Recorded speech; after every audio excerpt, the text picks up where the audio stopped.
May not be suitable for all listeners. Listener discretion. The Rick Gilmour Show on News Radio WTAM 1100. That is I, broadcasting live from the cultural void of Independence, Ohio. Fasten your seatbelts. It's going to be a bumpy night. Well, maybe not too bumpy. Maybe not too awful bumpy. Oh, that's on news. Phone number here, 578-1100 in the classic 216 area code. A few things that I thought about putting on the table when I listened to Bob Becker, heard Saturday mornings here from 6 to 9 on the big one.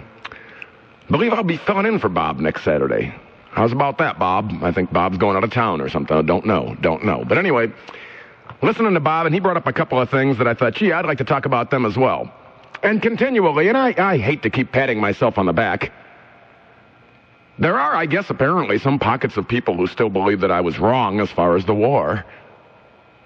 Seems to be more and more going the direction that we thought it was going to go before the war even started. I get these pockets of resistance third party, but I'm seldom challenged on the telephone about it during the program.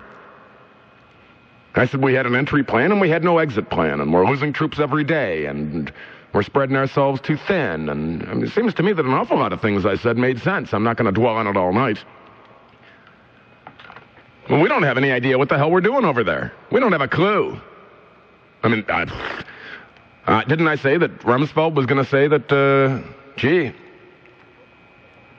we're going to be there a long time. What's a long time? When he says a long time, that means forever. Prediction number 2. George Tenet's out of here. Head of the CIA. See, he's a leftover. Here was the latest off the wires. That kooky, wacky, that nutty Dennis Kucinich blasting the Bush administration for its handling of intelligence information. That wacky, nutty, goofy, that crazy guy, that crazy kid, Kucinich, who's going to run for president, or hopes he is, well, in a pig's eye, right? Spoke at a peace rally today at Drake University in Des Moines. 4-term congressman, that's 4 too many. That's just my opinion. Said VP Cheney put pressure on the CIA to come up with intelligence that would fit the administration's preconceived notions about weapons of mass destruction in Iraq. That wacky, kooky kid, Kucinich, said he's heading an effort for Congress to uncover the issue through public hearings. He opened a 5-city campaign yesterday in Iowa and is set to wrap up the swing tonight in Ames. Good spot for you, Dennis. Good spot for you over there in Iowa. Good idea, Dennis. Yeah, I want you to run for president. I want you to vacate that 10th congressional seat. That 10th district. I want you to vacate. I want you to vamoose. Vanish. I really don't much care what Kucinich has to say about anything, but I imagine everybody has to have some sort of a platform to stand on. But see, Tenet was an appointee, head of the CIA. George Tenet was appointed during the Clinton administration. So I can smell where this is going. Now, the White House says they're friendly with Tenet. They're not angry. They're not planning on letting him go. Well, the White House says one thing and then does another. Isn't that right? That is correct, sir. Yeah, well, the White House can say a lot of things, but I think that what will happen is, during the upcoming week, just a prediction from your old pal Gilly, during the upcoming week, Mr. Tenet will decide that it's time to retire.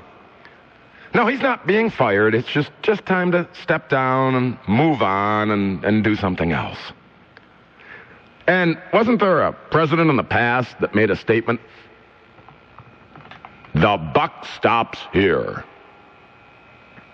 Didn't Harry Truman say, the buck stops here? So instead of shifting blame onto someone else in his administration, if the final word came across his desk. See, it's just like in talk radio. I am the gatekeeper on this program. You can have information handed to you as the host, and you can read it, and then you have to decipher whether or not it's truthful. And I mean, if I sat here and read the Plain Dealer, and what I read was clearly a lie written by the Plain Dealer, I'm not taking credit for that, because I'd say it's, you know. But if I start coming up with facts and secret, deep throat, unknown sources and all that sort of thing, or unnamed sources, or I better feel it's fairly credible because it's my name on the product. And this is not the Tenet administration. This is not the leftovers from the Clinton administration, is it? This is the Bush administration, and the buck should stop here. Apparently that doesn't work that way anymore. It's easier to find a scapegoat or something. And like I said, I bet they don't come out and say, oh, well, no, we're giving them the boot. But I do suspect that within about the next week, because people are starting to grumble and rumble. This is why I say if there's people that want to tell me I was wrong with my position before the war, that I have had the testicular fortitude to stand by, even though it was not the popular opinion for a long time, well, now an awful lot of people are starting to ask questions. Where's them weapons of mass destruction? Did we know we had them? Yeah, we knew they had some stuff. But what do you call weapons of mass destruction? We probably sold Iraq back in the 80s. Well, it was 83 when Rumsfeld sat down and got all chummy and was playing footsie with Saddam Hussein. We probably sold them mustard gas. You know, some leftover World War I stuff that we didn't even want anymore. That's what we probably did. So we knew there were some weapons of mass destruction over there, but they probably did hide them or bury them underground or destroy them or something like that. And then the people in that deck of cards, that loony, crazy deck of cards, well, the people that know where they're at, they're probably dead. Speaking of dead, where did my screener go? Are you in there, Ed? Well, there you are. I looked, I didn't see you for a while. All these lines are blinking. I thought, where'd he go? Maybe he passed out or something. Well, I just had to check. Pretty difficult to go to a commercial break or anything if there's no one in the control booth now, isn't it? So I guess the buck stops here. You know, the other question I had asked that even hardcore hawks cannot answer for me. What was the direct correlation between 9/11 and Saddam Hussein? The answer, my friend, is none. And even hawks that call me.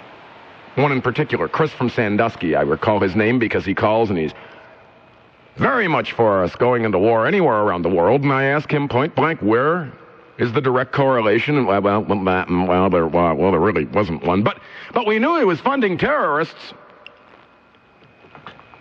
Okay, did we know he was funding Al-Qaeda terrorists? Did we know? But the president specifically said things that turned out to be untrue, like buying uranium from Niger or wherever it was. Well, where'd you get that from? I think there's a little cahoots on both sides there, and I think that maybe he should have asked his old man some advice. I don't know. Maybe not. Maybe his old man's not the guy to ask advice on Gulf Wars because a lot of people felt he didn't finish it the last time. But, you know, whether you liked Herbert Walker Bush there, whether you liked him or not there, you know, he was one of the most, I was one of the most qualified men to be put in office there, you know, ambassador to China, served in World War II, fighter pilot there, shot down, you know. Head of the CIA, knew what was going on there, knew where the bodies were buried, you know, just like up there in the attic of the White House. You know, we got things like Lincoln's toilet up there. You wouldn't want a crow flying in, wouldn't be prudent, wouldn't want to do it. Well, maybe the kid should have taken some advice from the old man, and the old man would have said, listen, be very careful what you gotta be careful. There's nothing up on my screen, Ed. I don't know who these people are. I'll just go to them, but I don't know who they are. So anyway, the old man might have said, well, check your intelligence over and over and over again. You know, this constant battle between the Democrats and the Republicans, whether the parties are so wishy-washy, they've come together in some sort of strange political bedfellow melange anyway. You know that the Democrats are going to try and come get you. They're going to come after you. So you'd know that as president if you're a Republican. I mean, I preface again by saying, you know, I was a registered Democrat that voted for George W. Bush because I just could not stand the thought of having President Gore. But there are questions, and especially in times of war, it's healthy and it is American to ask questions to try and find out if this administration knows what they're doing or not. And I still have more questions. But I suspect, and you'll give me your opinion, that Tenet's gone. They're going to blame somebody. The buck doesn't stop here anymore. Can you imagine having to have been Harry Truman? Can you imagine having to have made the decision to drop atomic bombs on Japan to stop the war? I mean, at least he did like I do. I drop leaflets before I bomb. Every show. Ed goes out in the parking lot and throws them up in the air. Warning, just in case you tune in and the show stinks, we gave you a fair warning. Nobody reads them anyway. They know the show's going to be good. But the Republican War Party took over, and if you entirely want to place the blame on George W. Bush, you probably should. I think he's a scapegoat. I think he's a puppet of Cheney and Rumsfeld and the boys. I think he's being told what to do because I think he's relatively clueless. I support Wesley Clark, retired general, had a 34-year military career, Rhodes Scholar, decorated Vietnam combat veteran, 4-star general. He's got the lettuce on his shoulders to prove it. Silver Star, Bronze Star, Purple Heart, and he was against this war. He said, do we have any idea what the hell we're doing? Do we have an exit plan? And I thought, geez, he was the one that was asking the questions that, and he's a 4-star general. Who am I? I'm just a talk show host. This is a 4-star general who's asking the question, gee, did we know what we were doing? Did we have any idea what we were doing? Hi, WTAM 1100, you're on the air. Hello, Rick, this is Hank. How you doing this fine Sunday evening? Oh, just splendiferous. That's great. Hey, I've got a question and a comment, I guess. Sure. The one question I pose to everybody out there is, with all the stuff going on I hear on the radio every day, isn't this aftermath of the war sounding a little more and more like Vietnam every day with the body counts and what's been going on? Well, and number two... Can I jump in real quick there? Sure. It is on a small scale because I remember as a child watching the daily death count in Vietnam, and I think at one point during the Vietnam War, which was still a full far scale, involvement at that point, obviously, and it was about 500 a week we would lose once in a while. Sure. Now, but even if we lose 5 or 6 or 7 a week, that if you're the parent of that soldier, that affects you just as strongly as that. And did you notice the nameless, sort of faceless, we lost one today, and they don't tell you who they are. They don't give you the name. They don't personalize it. We lost one in combat, and then they move on. Right. Anyway, I just wanted to jump into your second point. You're breaking up on me. Tell you what I'll do, Hank. I'll put you on hold, and I'll come right back to you and see if you're in a better cell. I don't want you to lose your point. Hi, you're on the air. Hey, what's up, Gilly? How you doing? I'm above average on this beautiful Sunday night. Well, there you go. How about above average is good? It's above average, at least. There you go. Listen, I'm calling for a couple points, and I'm new to this whole thing, so forgive me if I'm a little nervous. Oh, don't be nervous. You're among friends. If anyone should be nervous, I should be. Well, okay. Well, you haven't even heard what I had to say, so. Okay. The thing about George Tenet is that, as you said, brought in by Clinton, he was the one who... Have you ever read the book called Bush at War? No, I've not. Oh, it's by Bob Woodward. It's a real close look at the goings-on just after 9/11. All right. Okay? And George Tenet was the one guy singled out in that whole book to be the guy who's on the ball. Even though 9/11 happened, maybe that spurned him to take more of a proactive approach in this whole intelligence thing, because one slipped under there, And he was the one that even President Bush, all of them love him. They love him. He set out the plan to go into Afghanistan and take care of what had to be taken care of there.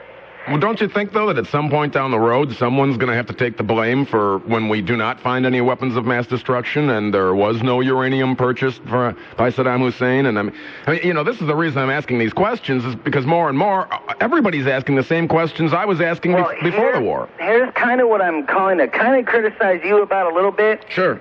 But I love your open mind, okay? Don't get me wrong, because I'm a Republican, and I didn't vote for Bush. I voted for Nader. Can you believe that? Yeah, how old are you? 32.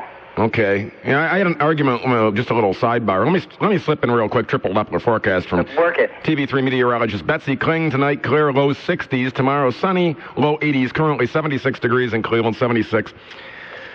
Yeah, I don't know. Anyway, you go ahead with your point. Oh, God, what was my point? I voted for a candidate that was outside of my party. Nader, yeah. Well, I had an argument with a girl who was about 21 and voted for Nader, and I asked her why. What was he most famous for? And she said for being a nice guy.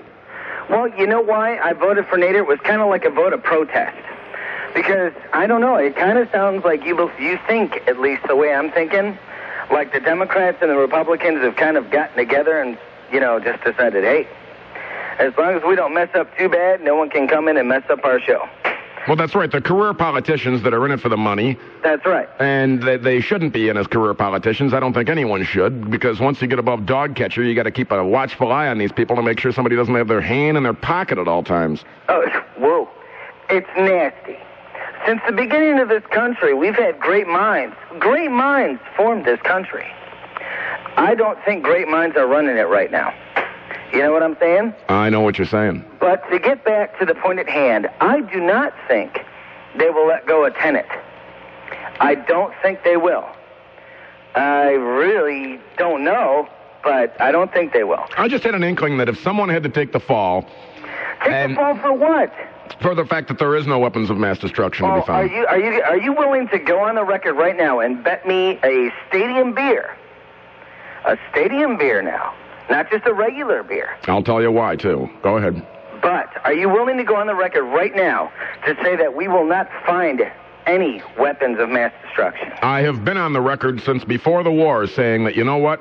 We will find weapons of mass destruction if we have to plant them. Oh, see, now that's BS. Well, because...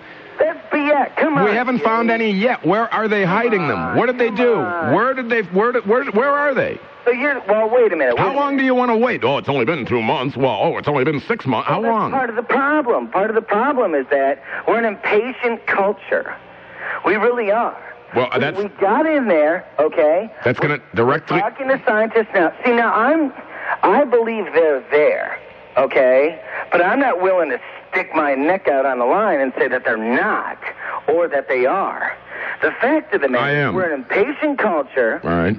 And we're here, we've been in Iraq for what? A little over, had control of Iraq. 10 weeks? Do we even really have control of Iraq? Well... Saddam Hussein's out, but the inmates are running the asylum. What I mean is, their army has been defeated. His regime has been... They're doing nothing. All they're doing is they're trying now to make these little comebacks. If it's even them, we're hearing now that Al-Qaeda is saying that they're doing it. What? Look, the whole thing to me boils down to one. Thanks for checking in, Tiger. The whole thing to me boils down to energy. He who controls the energy controls the earth. I'm not finding any reason that I gotta change my tune. Since from before the war, I find very little convincing arguments on the phone. Very few convincing arguments. Where was the direct correlate? Blah, blah, blah, blah, blah. Do I sound like a broken record? Yeah, maybe. And you know why? Because somebody's got to be sitting in front of a microphone at a radio station and saying these things. Everybody else takes the easy way out and rah-rah and wave the flag. And, well, more and more people are starting to scratch their head. I'd like to hear from someone. Boy, that'd be refreshing, wouldn't it? I'd love to hear from someone who says, you know what, Rick, I listened to you before the war or right when it first started, and I thought you were full of crap. And now I'm starting to scratch my head, and you made me think, and at least I thought about what you said and thought, wow, look at the way it's panning out.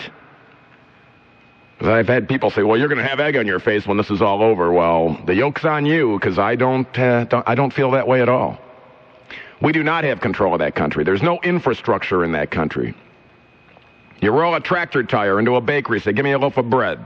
The baker says, screw you, I don't own a tractor, go starve. At least they had running water before. They had a place to crap. They had toilets that the water went away or whatever. They weren't bathing in dirty rivers. They had food. They had markets. And I've said it over and over. Saddam Hussein was a monster. And it took a monster to keep those people in check. Because look at them. They just run amok. They don't want us there. They don't see. They're probably, what, 150 years at least behind us as far as being civilized human beings. A friend of mine mentioned he thought 150 years sounds like a good term. I said maybe 1,500 years behind us. But at least 150, and I'll go more like 250 or 300. I think we were more civilized when we started this country than those people in Iraq are.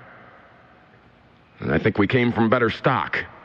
We came from people that had a history of being more well-educated. Does that mean that they're an inferior human being? No, not at all. They just did not have the opportunities to learn. Some of the smartest people I know are people that are not lily white American types, right? But you just have to give people the opportunity to learn. If you don't give people the opportunity to go to school, you don't give people the opportunity to work and live in a country where we have capitalism, or you live under a despot or a dictator, you're going to have these inferior people, I guess. Rejects, scrubs. Like the calf down at the sale barn, the one with the big feet. The one nobody wants. And you can take it home and give it the best Ralston Purina feed, comb it out every day, and what do you got? You still got a scrub. And that's what we're dealing with. This is way too deep to just wrap up and say this is the end of it for the first half hour or something like that, because the lines are lit. You want to talk about it. Wouldn't be fair to go to you and give you 30 seconds before the news. If you're on the line, be patient. I'm Rick Gilmour, the thinking man's friend. More of the program after these important words and coverage of what in the world's happening on Cleveland's only news radio, WTAM 1100. WTAM. Can I call?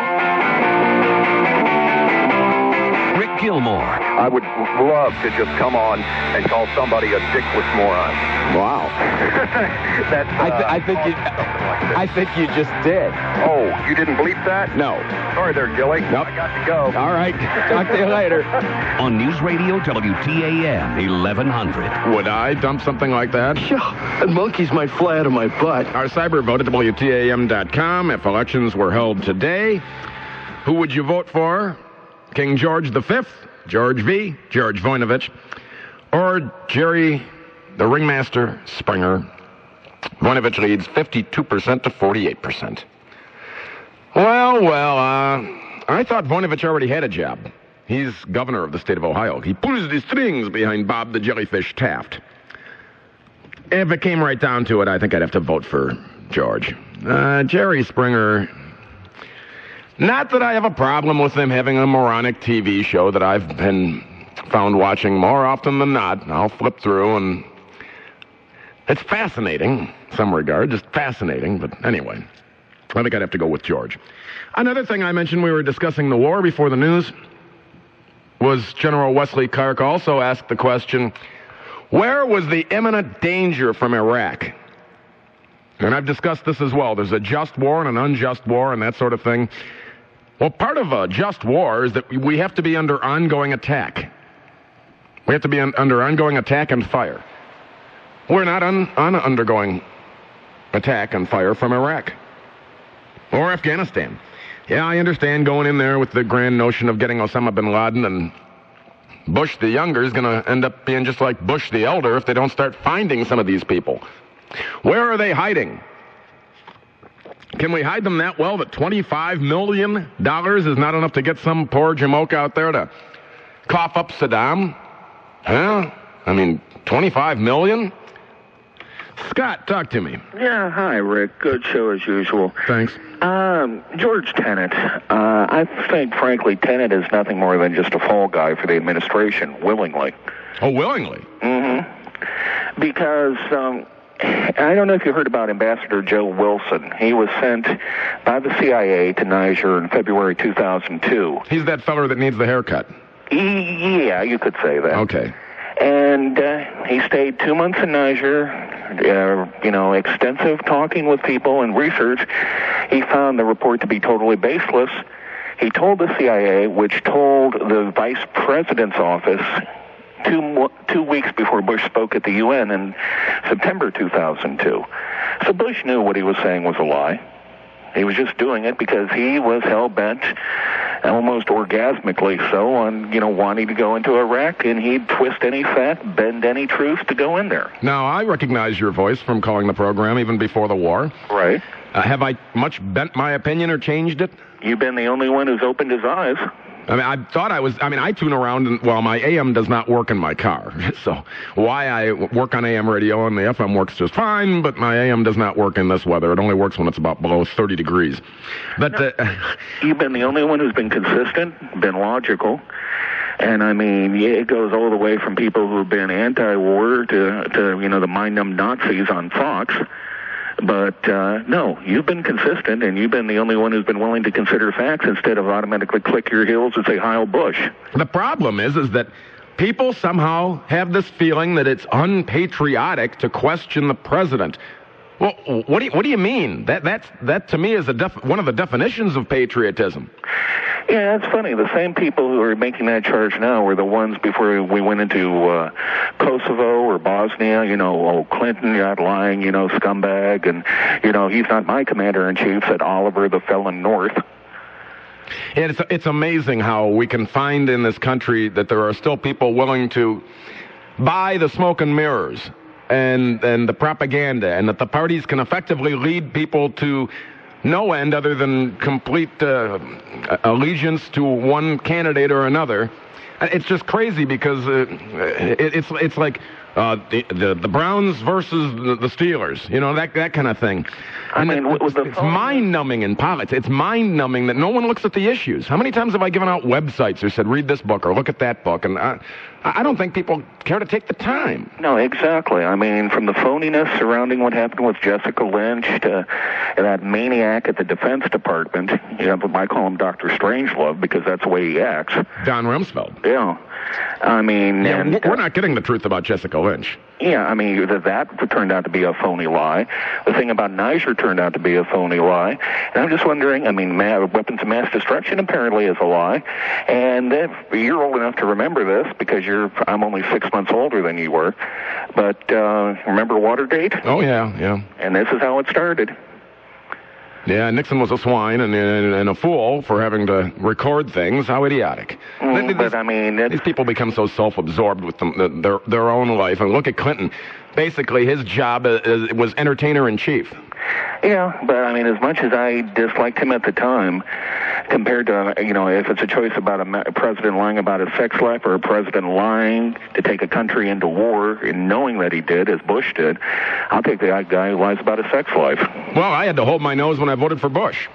I voted for Bush, and it's the biggest mistake I ever made. I will vote, with the exception of Al Sharpton, for any Democratic nominee. I want Bush out of there so badly I can taste it. Yeah, I would genuinely like to see Wesley Clark run.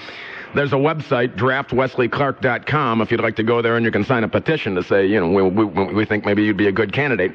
I don't know he does know where the bodies are buried. He knows all the inside poop. He was Allied Supreme Commander in NATO for years. A 34-year military career, but the guy seems like a straight shooter.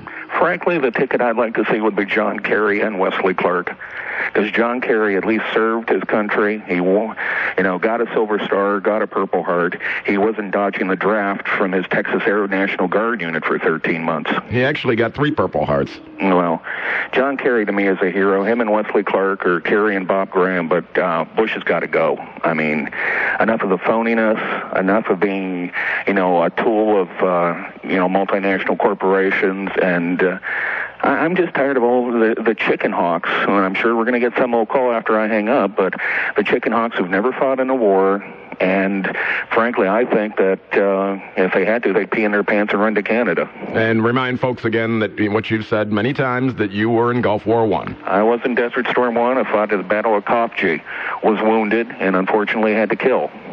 Nothing I take any pride in, but... Right, but I'm saying that way because when you're not on the phone lines, that's when someone will call later to try and beat you up and say, well, what does he know about war? Well, yeah, no, exactly. I mean, I fought... A lot of other decent, good men and women fought for this country, so I'm no better than them, but, I mean, I've seen death, I've had to take lives, and war is not pretty. So before anybody who's never fought in a war makes a comment, oh, yeah, let's go invade this, let's go invade that, well, they should just keep their chicken hawk mouths shut, because they're ignorant fools. All right, Scott, thanks for the call. Take care, Rick. All right. And I've freely admitted and said so for a long time that, no, I never have fought in a war. I have sat around for years and looked at politicians and read some stuff here and there and tried to glean some information. And the only thing I don't like about John Kerry is that now he's John F. Kerry. Why? Well, obviously you know why. John F. Kerry. And what's he been doing since Vietnam? You know, Wesley Clark had a 34-year military career. And I'm certainly not taking any of the service to the country away from any soldier or John Kerry and his service. God bless him. He's got a Bronze Star and 3 Purple Hearts. And he's not a dummy either. It's just he's a career politician. And Wesley Clark continued to serve his country for years and years and years.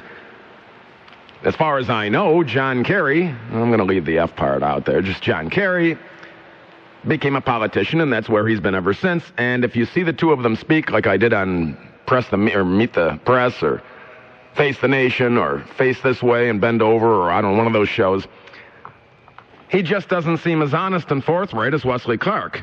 Clark did not have the... Remember the Simpsons episode where Homer's going to tell Mel Gibson how to change his new movie? Yeah, what you need is a dog with shifty eyes. Shifty eyes. Well, a lot of politicians have shifty eyes. John, south of the Cuyahoga, you're on the air. Hey, Rick. Hi. Hey, listen, I'll tell you, I've told you this before. You're a gale of fresh air on the airwaves concerning issues like you've been talking with the last few callers. While these other guys, these conservatives, read from the same back box of cereal, you come up with provoking thoughts and questions every Sunday night. Your show is a great way to start the work week. I got to tell you that first. Number two, when I've heard the last few days, I call Bush Little Boy Blue now. I couldn't believe my ears when I keep hearing Bush say, well, it wasn't me. I kept on getting these reports from the CIA. Do you remember after the Bay of Pigs what Kennedy did? You were speaking about JFK and a reference, unspoken reference to Kerry. Do you remember what Kennedy did after the Bay of Pigs? Refresh my memory. He accepted, in a public speech, he accepted complete responsibility for that debacle. Just like the buck stops there. Right. And then over the next several months, what he did was fire the CIA director and a lot of the other high-level people that were planning this thing before he became president under Eisenhower, which he, as he acknowledged, self-acknowledged, made a big mistake in getting sucked in the first 3 or 4 months of his presidency. I haven't heard any of that from George Bush, and I've got to echo what I've heard you and a few other callers say. He looks for other people to point the finger at, and he doesn't realize the CIA is in the executive branch of government, which he heads. It's not in the judicial branch, and it's not in the legislative branch where Congress is. And I couldn't believe my ears when I hear a guy, and he is in over his head, and he is listening to minions who aren't really minions, like Rumsfeld and company, when he says practically to the American people, it wasn't my fault. I was following the reports I was given from the CIA. It's one thing to say that in the inner sanctum of the Oval Office, Rick. It's another thing to say that to the American public. Yeah, and especially nowadays in our age that we live in, where news travels so quickly and you can get news 24 hours a day, people are a little more savvy than they used to be. Didn't take long at all for us to find out about Monica Lewinsky, thanks to Matt Drudge, which you'll hear after midnight here on the big one. But Kennedy was diddling Marilyn Monroe and God knows who else. And we didn't need to know that. And maybe we did not need to know that. Maybe it's just a waste of time. Maybe that's smoke and mirrors, too. Triple Doppler forecast from TV3 meteorologist Betsy Kling, who does not work with smoke and mirrors. Just the facts, ma'am. Tonight, clear low in the low 60s. Tomorrow, sunny, low 80s.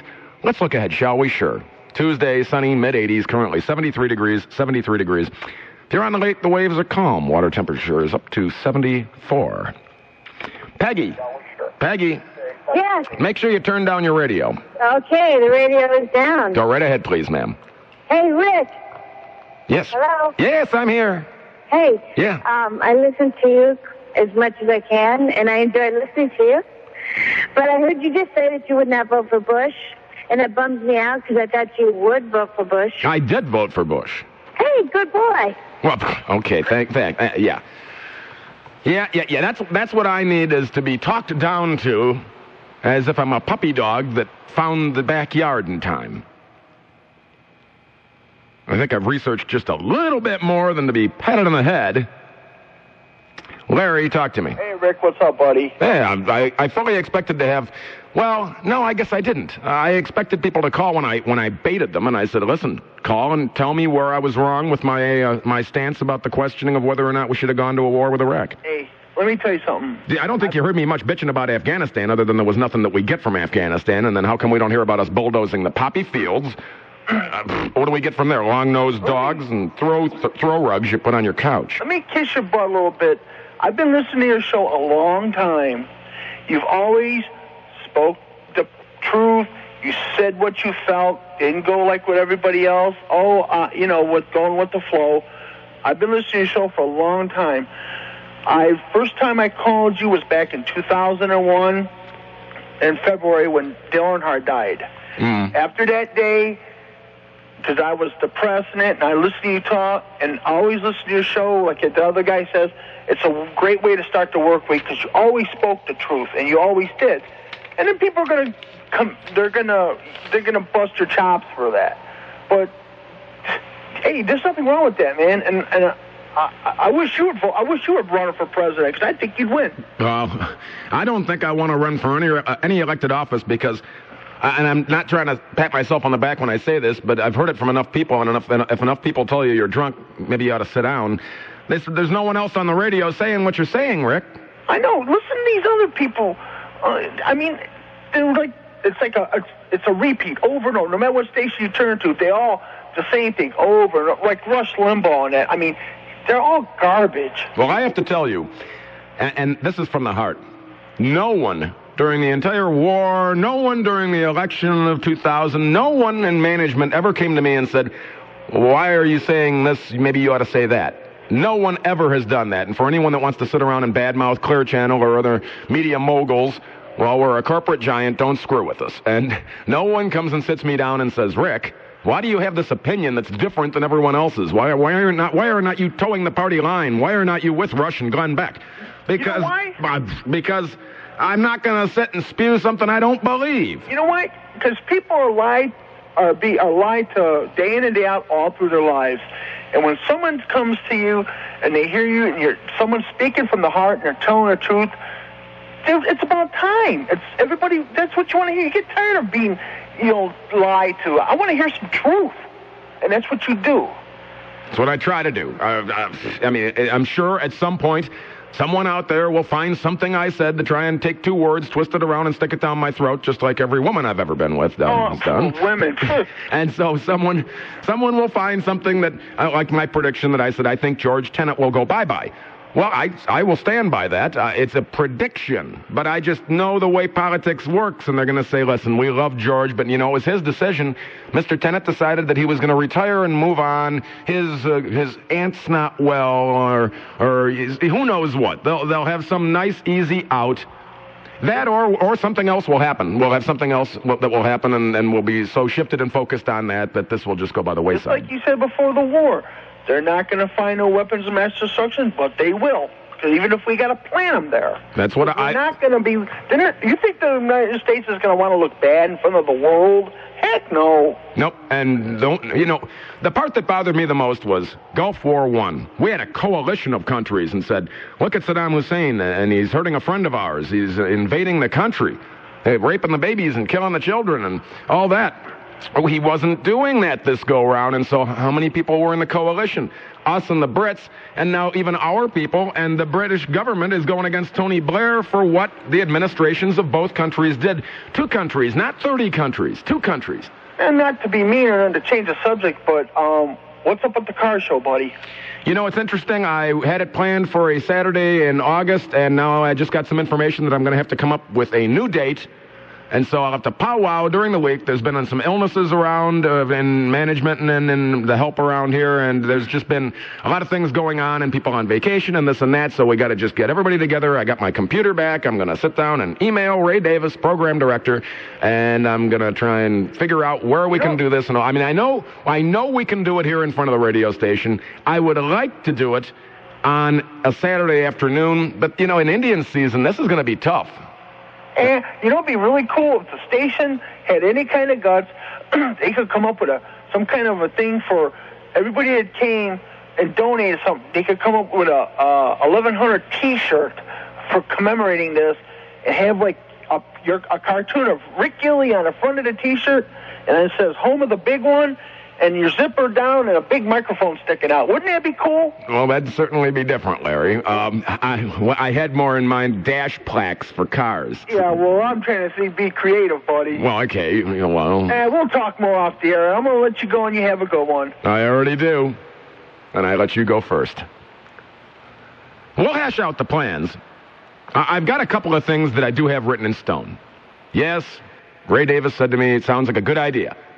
Now, that's a plus. He liked the idea of having it here in front of the radio station. We got room for 1,000 cars. And yes, and the USO was already contacting him. I mentioned the USO.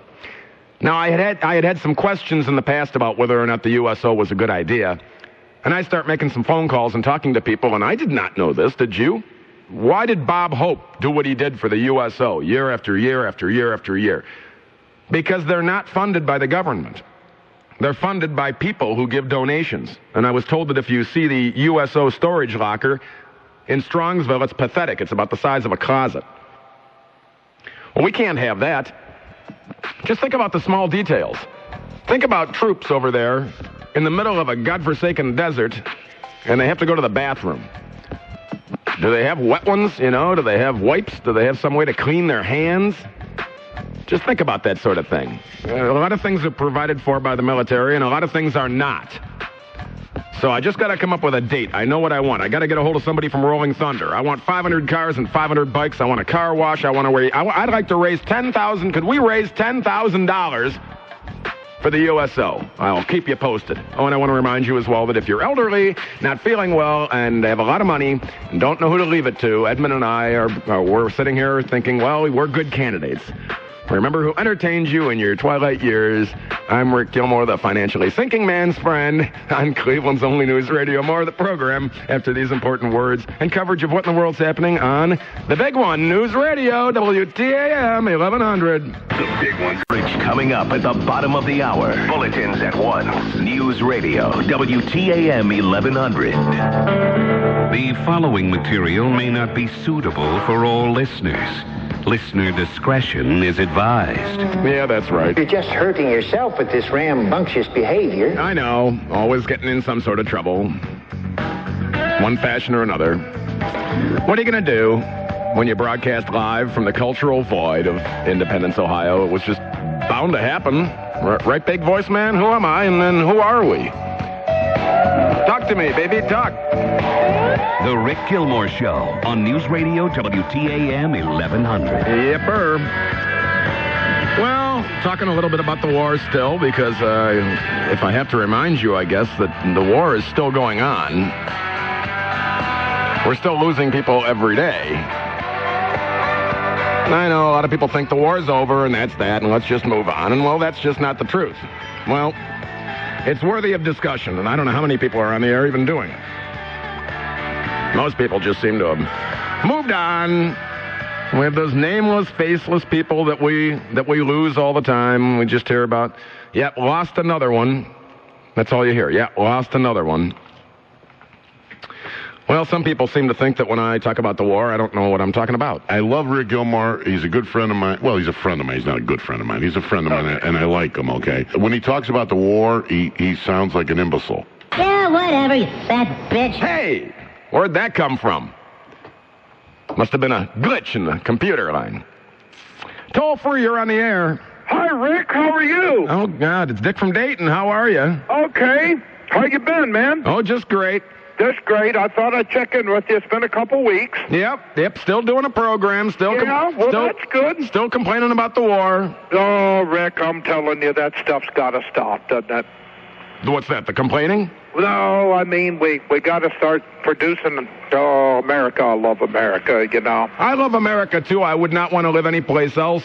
I just think that sometimes we get a little misguided, and it bothers me to no end to think that, Dick from Dayton, perhaps there are people in this country that are starving to death, and we're going to go rebuild Iraq. I thought, well, if we didn't destroy it and just left it alone... You know what gets me about all this? What's that? Well, you know, Rick, I was taking this class, you know. Yeah. We're developed from third world countries, but I just think these wars and this stuff, we should stand up for these truths, believe in the president. It just goes on too far, Rick, you know? I'm not sure I understand. Are you saying that we should stand up for the president? Well, I think we should stand up for America. I think we should stand up for our troops. For our troops, yeah, but all this stuff going on. You know, the president's not the one going over there and getting shot at. No, there's so many pitfalls, isn't there? I know, and you know what? And that's why it's worthy of discussion. It's not over. It ain't over. I think the president should say what Harry Truman said. The buck stops here. 578-1100 in the 216 area code. If I say something, well, you know what? It's on tape. And so if somebody wants to prove it, all they have to do is tape the program. Say, well, you said this, Rick, remember? Well, maybe I could, heaven forbid, turn out to be wrong once in a while. But I see no reason to lie. That's too much work. I do enough preparation for my programs without having to wonder about what I said 2 months ago because it wasn't what I really felt. And oh, my God, I better make notes about it all or I'll forget. No. Scott, you're on the big one. Hey, Rick, first-time caller, long-time listener. Welcome. How are you? Oh, just great. I always enjoy listening to your opinions. I always see them as a refreshing viewpoint from a different angle. What I like to do is express, I guess, another angle that I have never heard you consider. That's what we're here for. Every time that something seems very complex to me in life, I try to really simplify it, and it gives me an opportunity to look at it differently, okay? Just the other day, I had a map of the world out, okay? Mm-hmm. I was checking out the Middle East. I know am I right in saying that we're still having problems with Gaddafi over there in Libya? Gaddafi pretty much shut up a long time ago. Okay. We're having problems with the whole situation with Israel and everything going on there. Iran's acting up. Korea's acting up. My point is, just looking at the world map, I was talking to my kids in class about this about a month or two ago, and it seems like a strategic location from a military standpoint to be able to strike that area in any direction. Well, in other words, I understand. I know that the oil and the energy has something to do with this whole equation. Obviously, the excuse that we used was to topple the regime because we had to make the American people comfortable. You know, it's the war on terrorism and everything along those lines. But as far as Iraq, from what I understand, we have several Air Force bases now that are set up in that country. I think what we've done is we've created a military strategic launching point for anybody that acts up over there, because you know darn well that we're going to be occupying that country for many years to come. Well, let me make 2 points then. The first one is, whenever something comes along that seems very simple, I try to look at the complexities of it, because I think we're being spoon-fed simplicity Whereas it takes, what Frank Zappa said years and years ago, obviously, before he died, he said, it's hard being smart. He says, if you want to be dumb and sit in front of the TV and watch hockey and drink beer, well, God bless you. You don't have to worry about all the things that the thinking people do. Sure. So they spoon-feed us simplicity, and then you have to sit back, and it takes work to actually look at the complexity of it and try and read into what's going on behind the scenes. And if what you said is what you feel is the truth, well, then we're never leaving Iraq. I agree. I mean, it's like Guantanamo Bay. We've got troops all over the world right now that have been in situations where they've been there forever, and we don't even know they're there. We're in 40 countries right now. We need more. I think we need more soldiers if we're going to keep doing this. I understand. I agree. I spoke with a recruiter who said he can't get anybody. I said, no, really? They could get killed. Sure. You could get people when they wanted to pay for their college education with going to the service. When we were in a time of peace, more or less. Thank you for your time. I appreciate you letting me call. All right. Well, what? I guess you wanted to change my opinion. You wanted me to agree with you, and I guess you were not going to get that. Real quick here. Former President Carter said the U.S. should send a modest force to Liberia. Do we care? Why do we keep caring? The best thing Jimmy Carter did was just keep building those houses for humanity. Just keep getting out there with the hammer and nails every day and keep yourself in good shape in your old age. But I don't think we need advice from him about how to run our policy in foreign nations. In the New York Times today, Carter said, war-worn Liberia is ready to be rescued from disaster, and the time is ripe for persistent but modest American involvement in the process. Yeah, I think that if we can get a bunch of other folks to help us out, we can't keep doing this stuff alone. It's what bothered me the most about Iraq. Us and the Brits. Everybody else said, are you sure? Everybody else was asking the questions that I've been asking. Where's that threat? Is this a just war? When are you going to leave? Can you accomplish anything? Matt.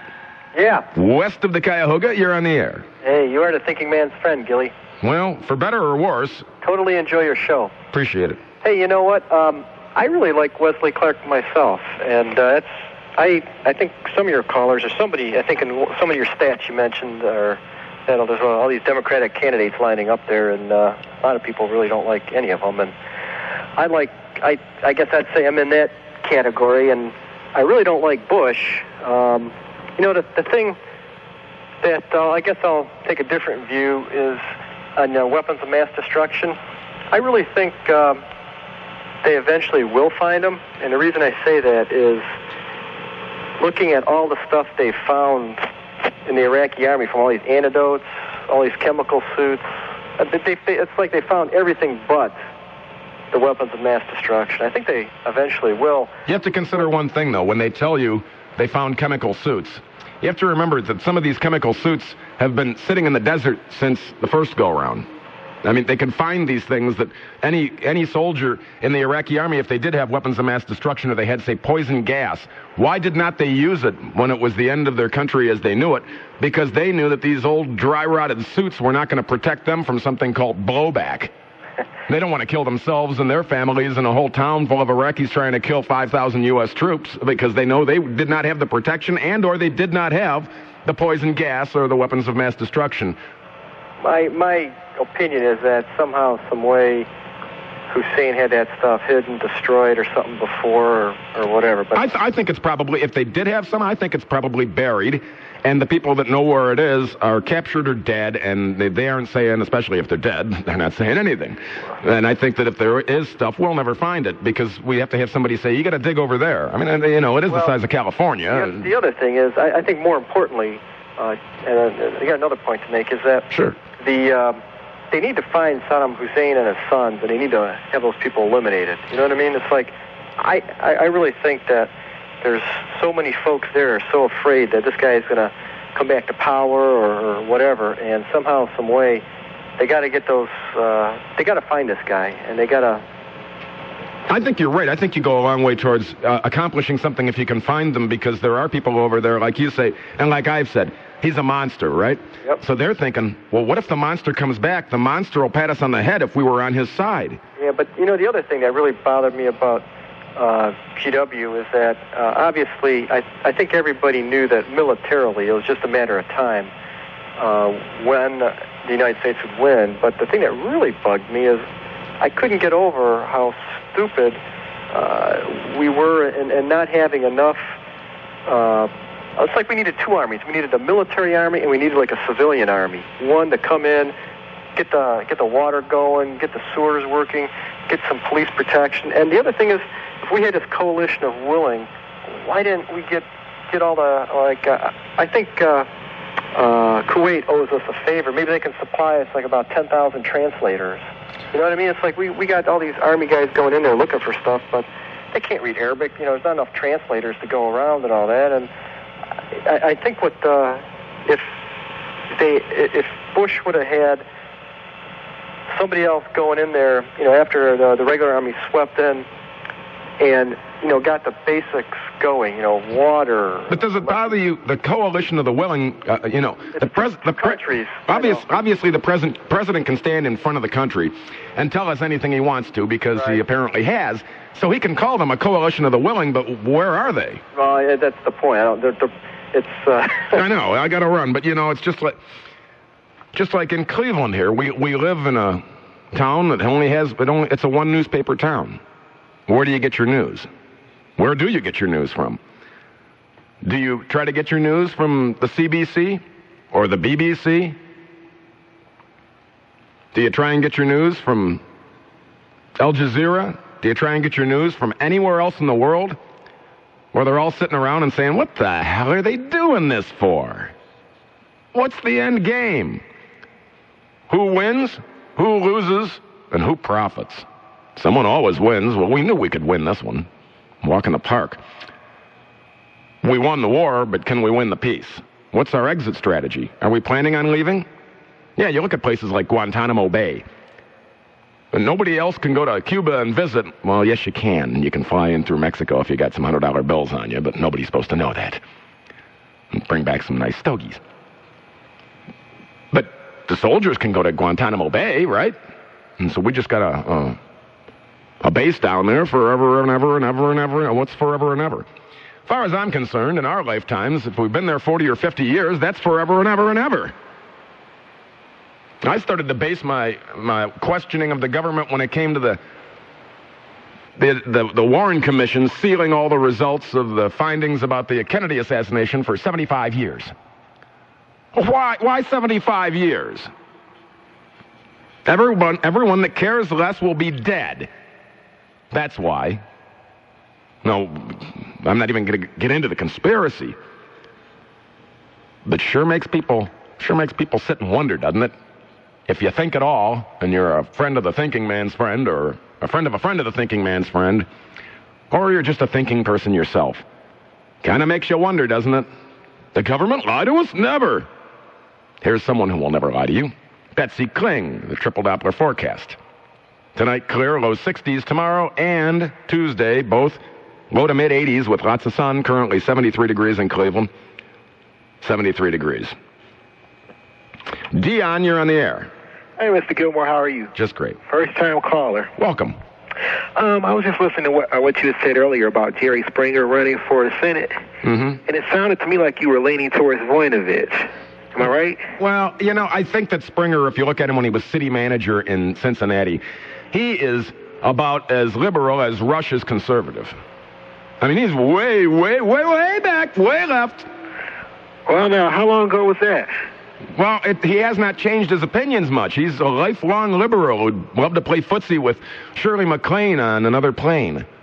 Well, what's wrong with being a liberal? Well, nothing unless you're an extremist, and I think he's way left. Would you vote for Rush Limbaugh for president? No, I wouldn't. Okay, well then, conversely, I don't think liberals would really honestly consider voting for Jerry Springer for dog catcher. Well, I think we need somebody like Jerry Springer now because, if you look at, who's going to blow the whistle on what's going on in Washington right now? I think he has a really incisive mind. I think he'll ask the hard questions and he'll demand answers that we've all been looking for. Yeah, maybe he'll trot out senators and say, and here's your girlfriend and your wife.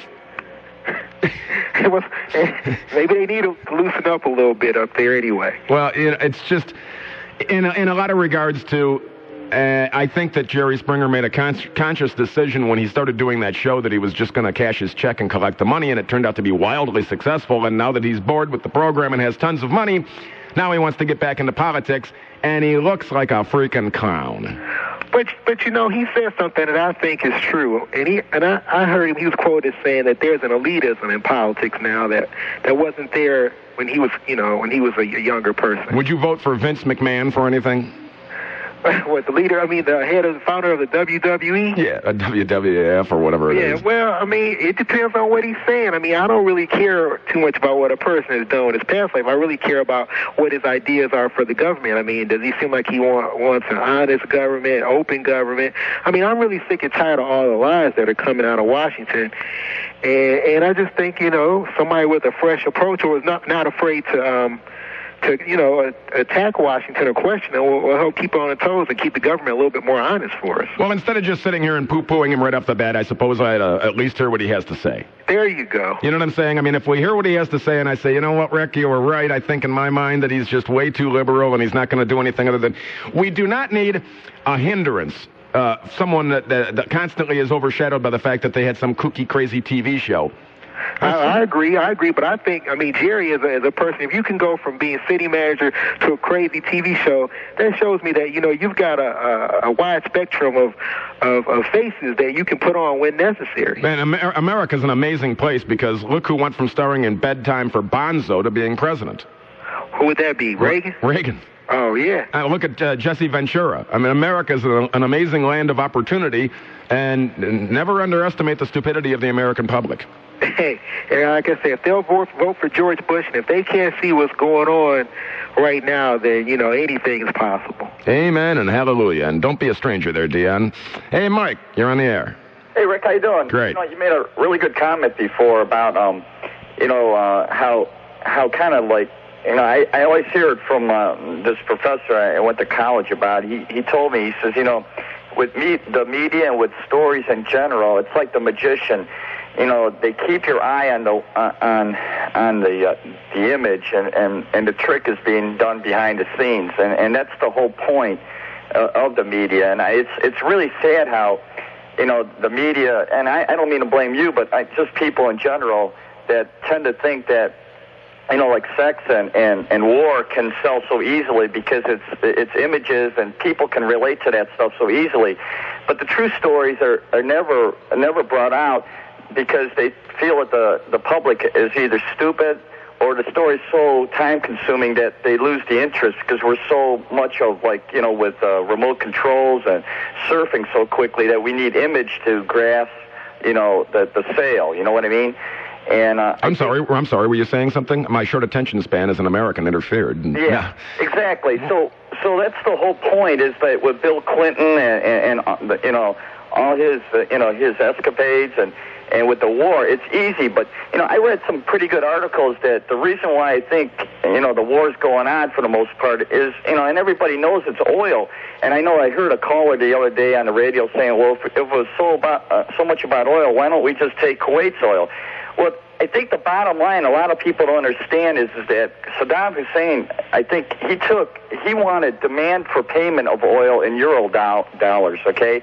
And I think there's a big push to pay for oil not with U.S. dollars anymore.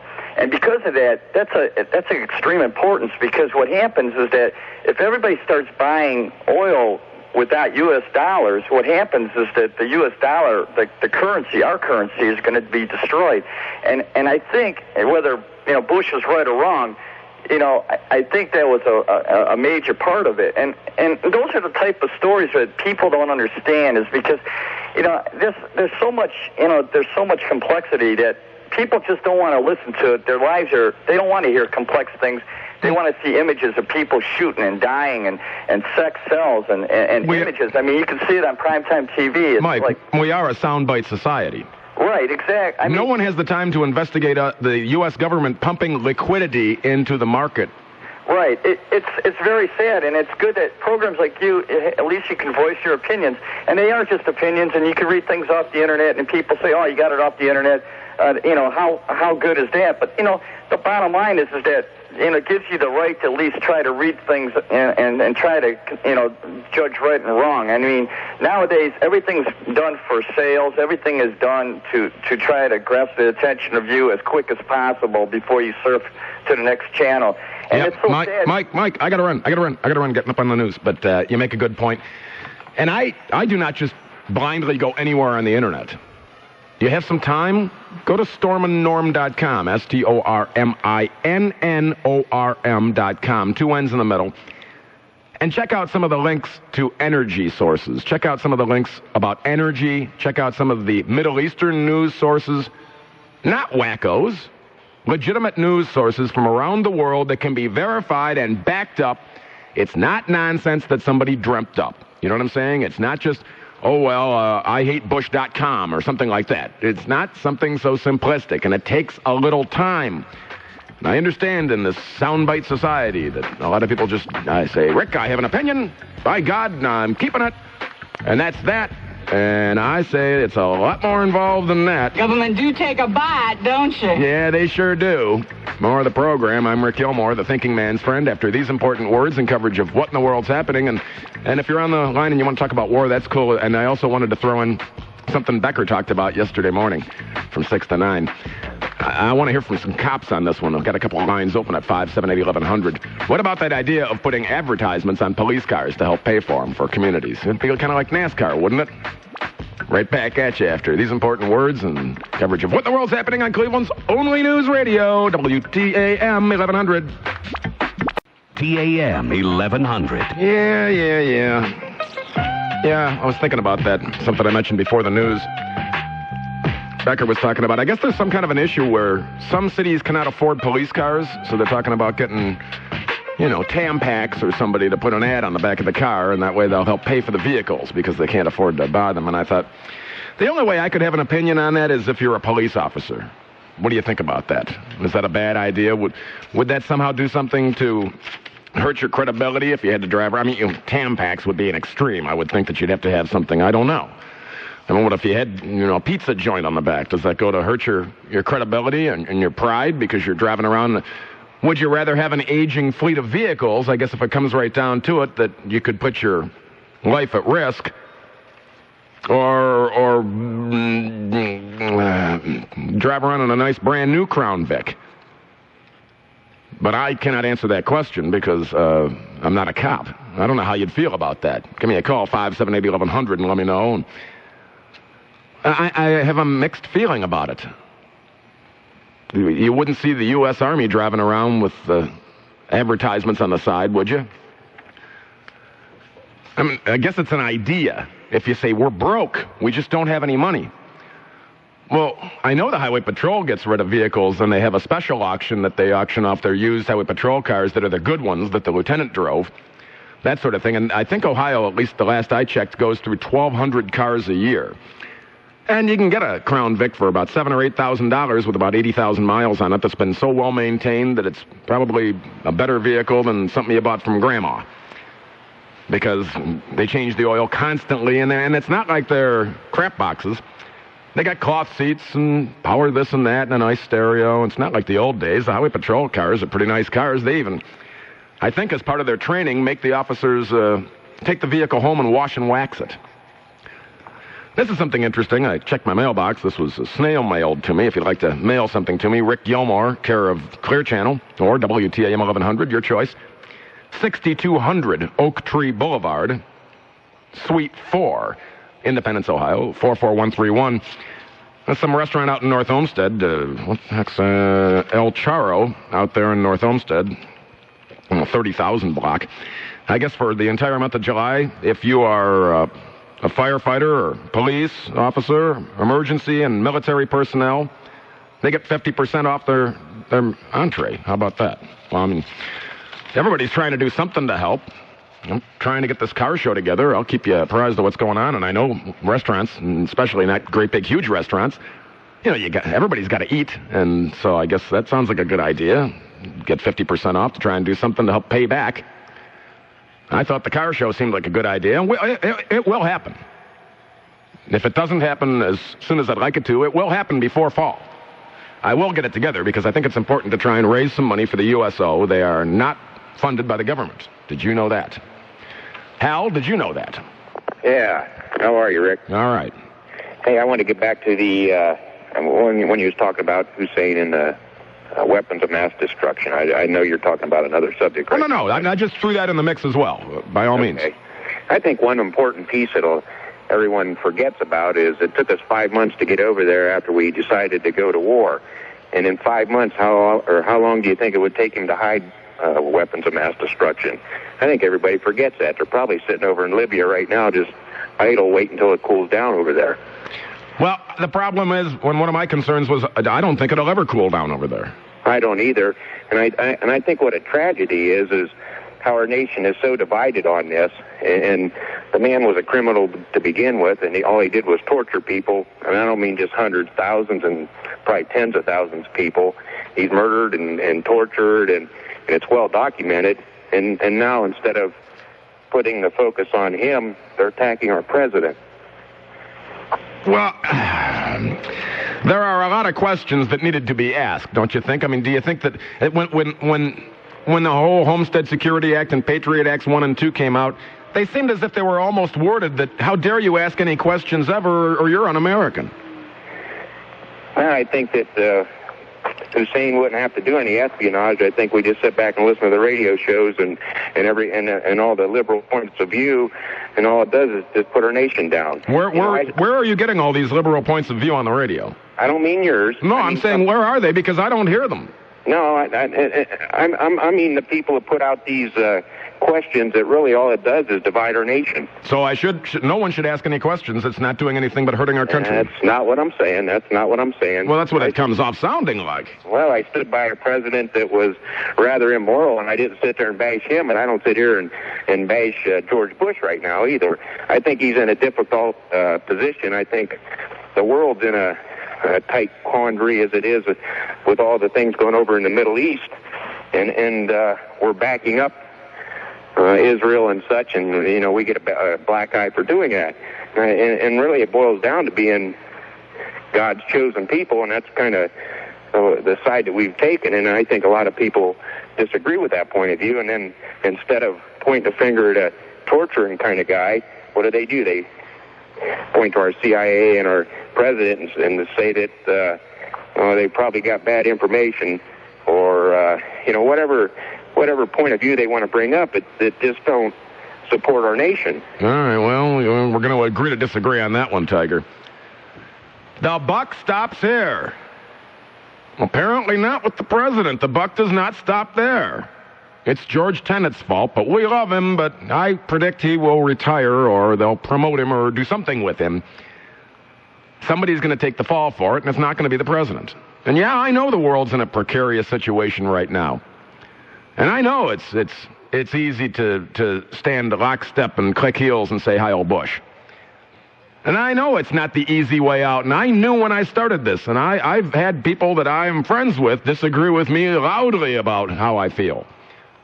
And even if you disagree with me, or I disagree with you, I think it'll all be okay, because we both have the testicular fortitude to stand our ground and say, well, you know what, you may feel that wrong way you feel, but you stood by it, and I'm going to stand by my opinions before the war stand. I say we set a precedent by stomping into a sovereign nation that is not a direct threat to us. I am not alone in that opinion. I know it's difficult on talk radio stations that have callers that are groomed by people like Glenn Beck and Rush Limbaugh. It's difficult to try to get people that have anything of a dissenting thought to call, or maybe they just gave up on talk radio and just went away and gave up on listening because they could not find a voice that would ask the questions, because it's the easy way. It's the easy way. If someone has a super conservative opinion and they wrap themselves in the flag, how can you beat them up? But conversely, if you have at least a moderate opinion, I try to feel that I'm a moderate. And I'm behind the troops. I want us to be very careful where the president sends those troops and for what reason. That's what I'm worried about. Bill, talk to me. Now, what happened on September 11th, 2001? Do you remember? Yep. You remember that? Yep. Well, how do you dare question why we're going over there and showing some force? What's the direct correlation between 9/11 and Saddam Hussein? It doesn't matter. We're showing force. We need to show force right now. Yes, and you lied to my screener, didn't you? Because you said it said up here on the big board. It doesn't matter. Yeah, it does. I'm hanging up on your stupid ass. Got me?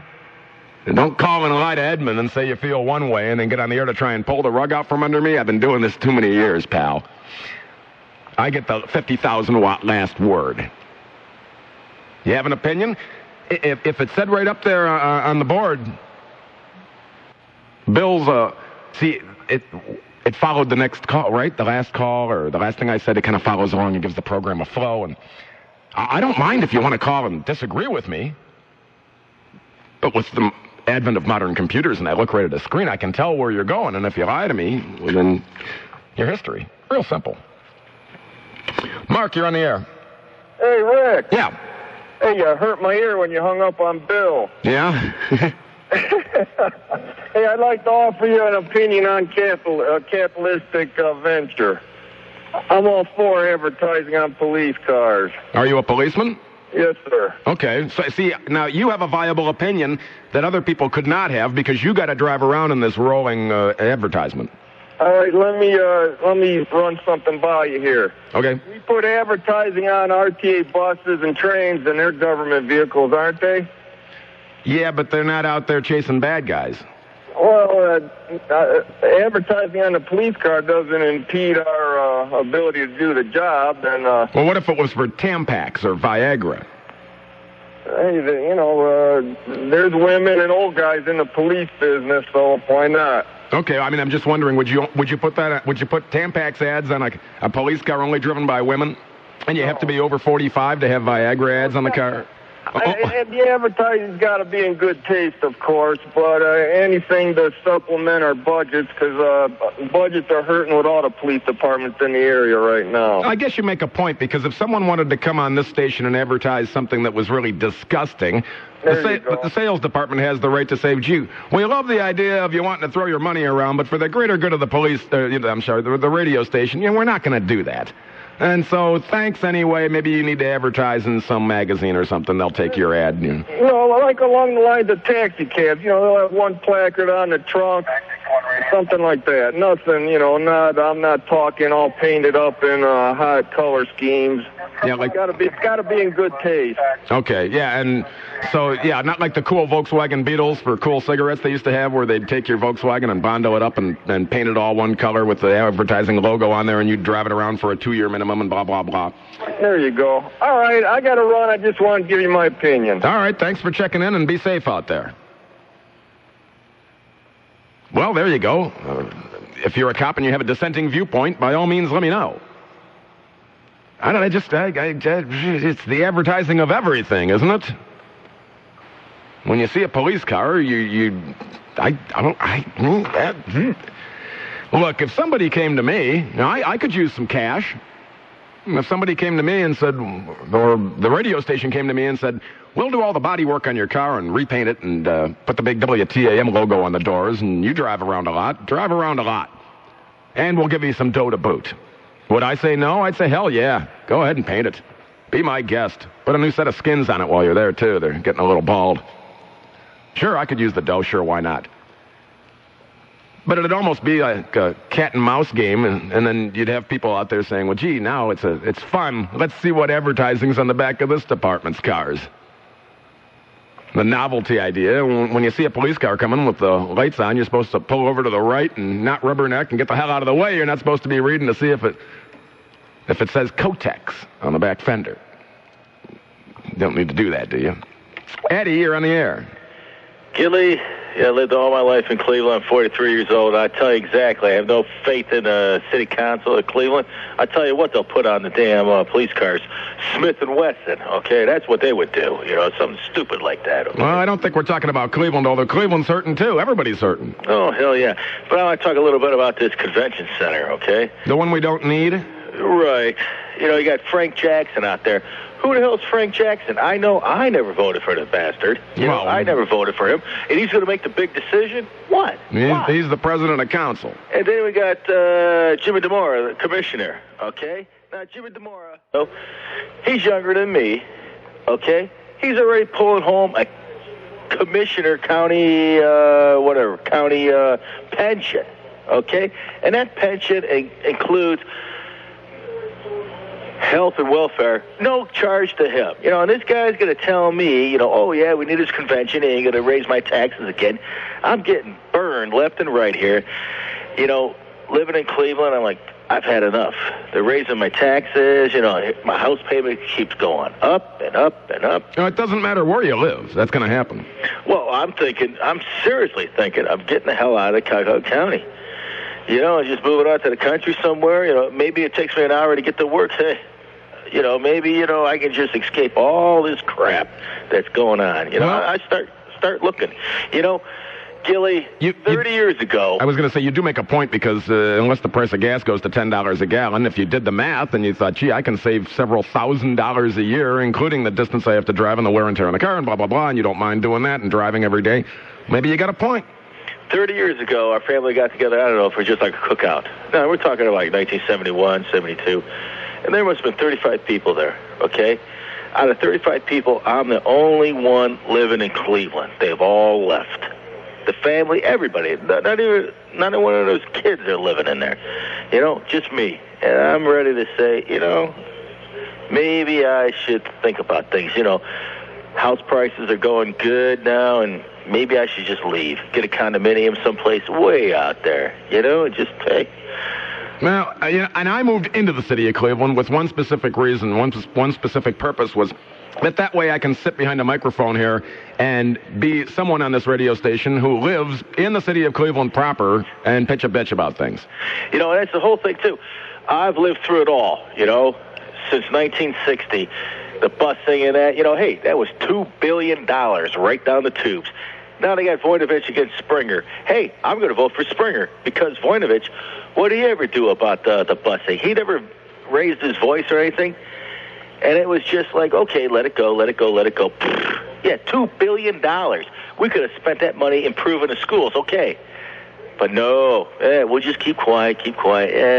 Well, I thought the lottery was going to fix the schools, and the lottery's been around since 1974. They're padding their pockets. I don't see the schools being all that improved, and I have a thought that Barbara Byrd Bennett is going to throw up her hands after collecting her $300,000 plus for several years and say, I'm passing the baton because it's time for me to move, and there's nothing more I can do here. Gilly, but you'll already be rich. The truth is, anyone that could get out of Cleveland during that busing left. Okay, now you're stuck with people that are on the lower income scale. Okay, and sure enough, those scores ain't going to rise up no matter what you do. Yeah, you're right. Eddie, I got to run. You're right. I look at the neighborhood I live in and the people that are moving in to the neighborhood that are buying homes or brand new townhouses, they don't have any kids.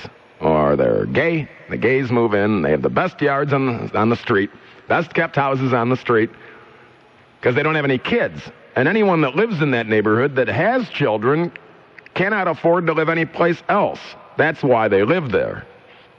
Because they bought the house when it was $5,000 or $3,000. And then they had kids and they cannot afford to leave. And that's a sad truth. It's sad, but it's the truth. Bill, you're on the air. Hey, Rick, how you doing? All right. I just wanted to throw in about the advertisement on the cop cars. Yes, sir. And I happen to be a cop. I'm all for all the funding we can because, as is, sometimes we have to go without and just make do with what we got. But the thing that bothers me is, how do we know that, okay, we get all this extra funding, we're going to start lowering taxes. How do we know that's going to happen? They're not just going to say something like Bob Taft did when he found, what did he end up finding, an extra $180 million in the budget? That, well, instead of lowering taxes or rehiring all the laid-off workers. We're just going to go ahead and put that in a rainy day fund just in case something down the road. Wasn't that a slap in the face? That I was a little hacked. Yeah, they raised the sales tax, and then all of a sudden the next day they find money? Yeah, I thought that was pretty convenient timing myself. Yeah, I thought, you got to be kidding me. Well, then, okay, then let's repeal that raising the sales tax. Oh, no, we're not going to. See, now we're in the black, see? But, okay, well, then if we're in the black, then why don't you repeal that sales tax? It's idiotic. Did you get a vote on that tax? No, I didn't. See, seems to me I didn't either. So we didn't have any say in it whatsoever, and neither did Bob the Jellyfish Taft. I'm sure it was King George V, George V, George Voinovich. It was an edict from on high that came down, and the Jellyfish said, well, of course, because you tell me what to do and you pull the strings and all that. Pay no attention to the man behind the curtain. Exactly.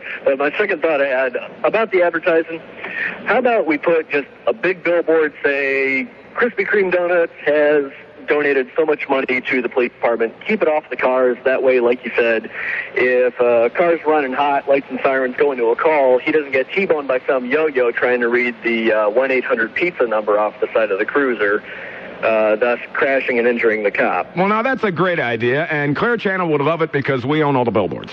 There you go. So everybody wins. Okay, thanks. Thanks, Rick. All right, you're more than welcome. That's a good idea. That's something to throw into the mix for next hour as well.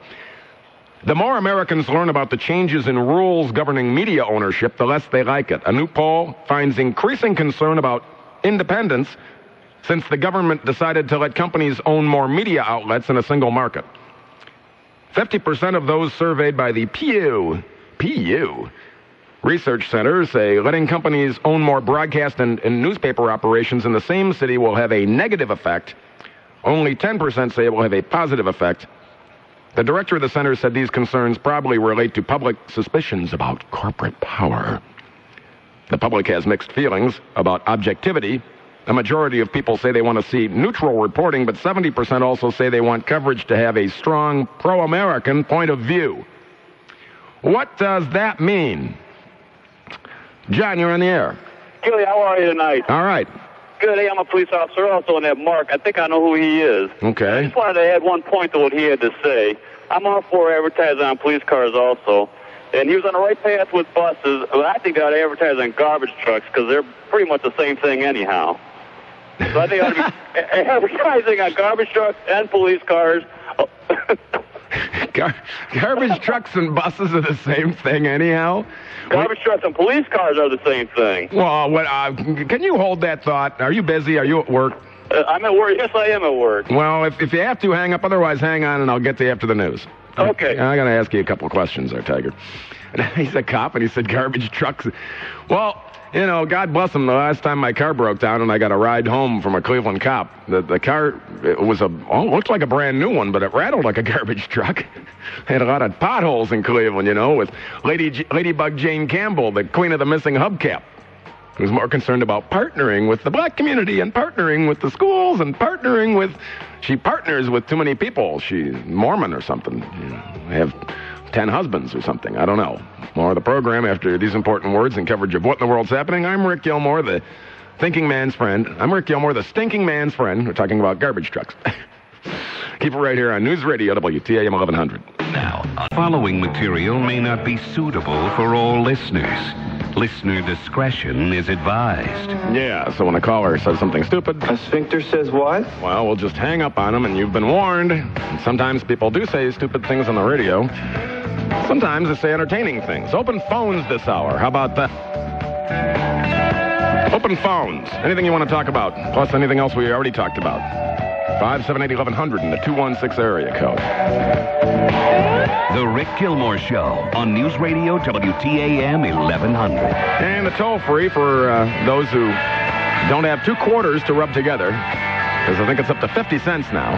It's 50 cents. I'm calling a payphone because of the advent of cell phones. No one's using payphones. Those poor, lonely payphones just standing like a sentinel. Your beacon on a fog-shrouded night. Always there, and you cannot get incoming calls.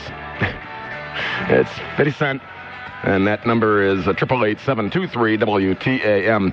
And before the news, thanks for holding. I was speaking with John. He's a police officer, and we were talking about whether or not you should put advertising on the sides of cop cars, and you equated cop cars to garbage trucks?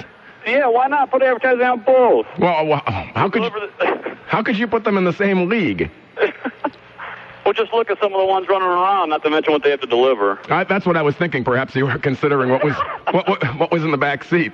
Exactly. Well, because it's and I don't know if you want to say what city you work for. No. Let's just say I work for a city that has jurisdiction in Cuyahoga County. Okay. Well, I'll tell you, like I said, the last time I rode, and I was in the front seat, thank you, not in the back seat, the car was pretty rattly, I'll tell you. Well, that's true. A lot of them are like that. I'm sure you can just drive down this road in a lot of the cities and look at the cars. Now, what are you driving, Crown Vics? Crown Vic. That's about all you can get. Let's say, I'll tell you, my car right now has got 107,000 miles on it. Now, does your hood rattle when you hit bumps? Everything rattles. Yeah, I rode in this one black and white, and everything's shaking around, and the hood's rattling, and I'm thinking, how many times has this thing been wrecked and put back together by hacks?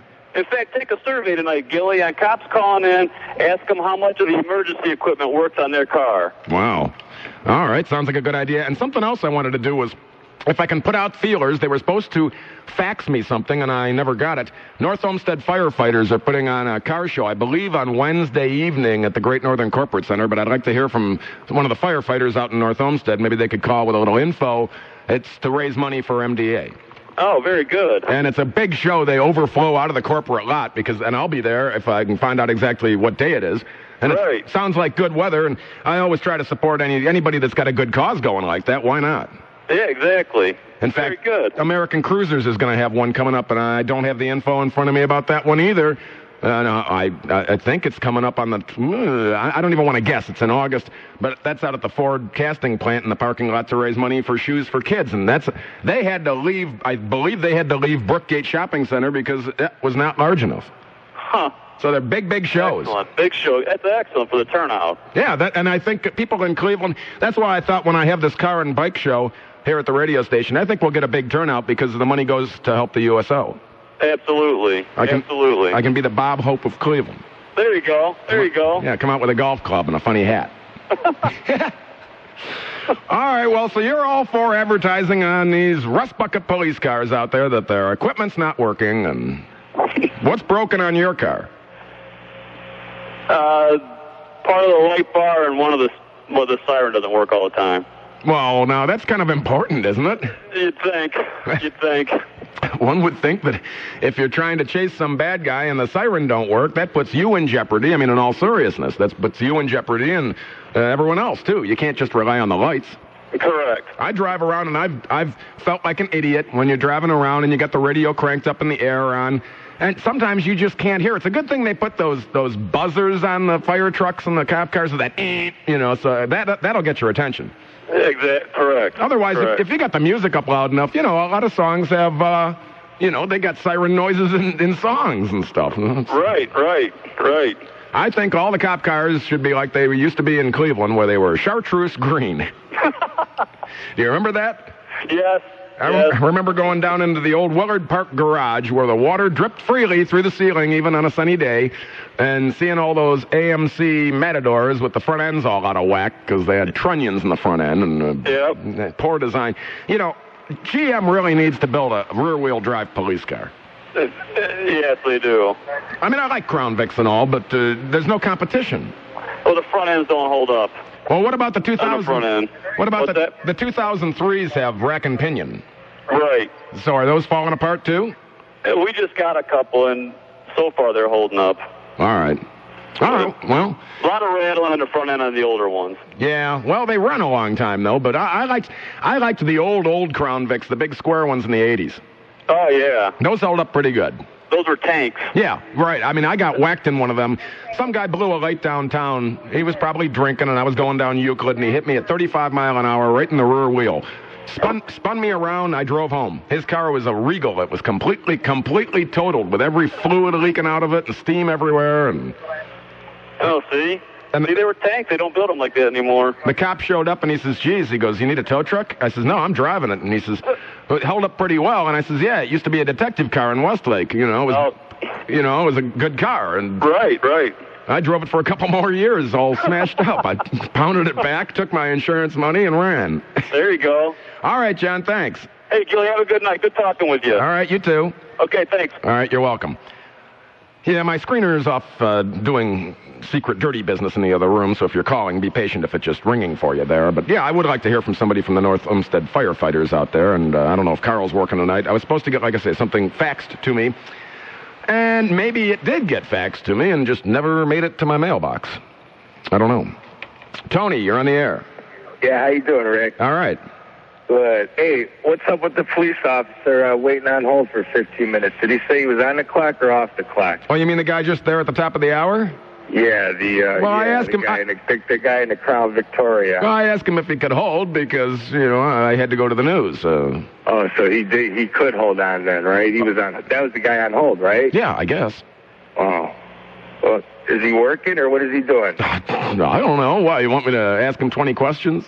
No, but I wouldn't mind if he took a ride north and took care of this stolen car that's been out on Breakwater by the Parkview for the last day and a half. He could have sat behind it, waited for a tow truck while he waited for you to get back from a commercial in the news. Maybe he's not in Cleveland. I'm sure he's in Cleveland. Well, we don't know that. I asked him, and he said Cuyahoga County. Well, that encompasses, sir. Oh, can't you say poop or crap or something like that? That's the one that takes forever. We have to sit here and wait for the delay to regenerate itself, and it's just a waste of time, But here's what I'll do. I'll give you a triple Doppler forecast, and this is not a waste of time, from TV3 meteorologist and cutie pie, Betsy Kling. Tonight, clear, low 60s. Tomorrow, a sunny day and low 80s. Boy, it's going to be tomorrow in 45 minutes where you'll hear the Drudge Report right here on the big one. Tuesday, more sunshine, mid-80s. Currently 71 degrees in Cleveland, 71.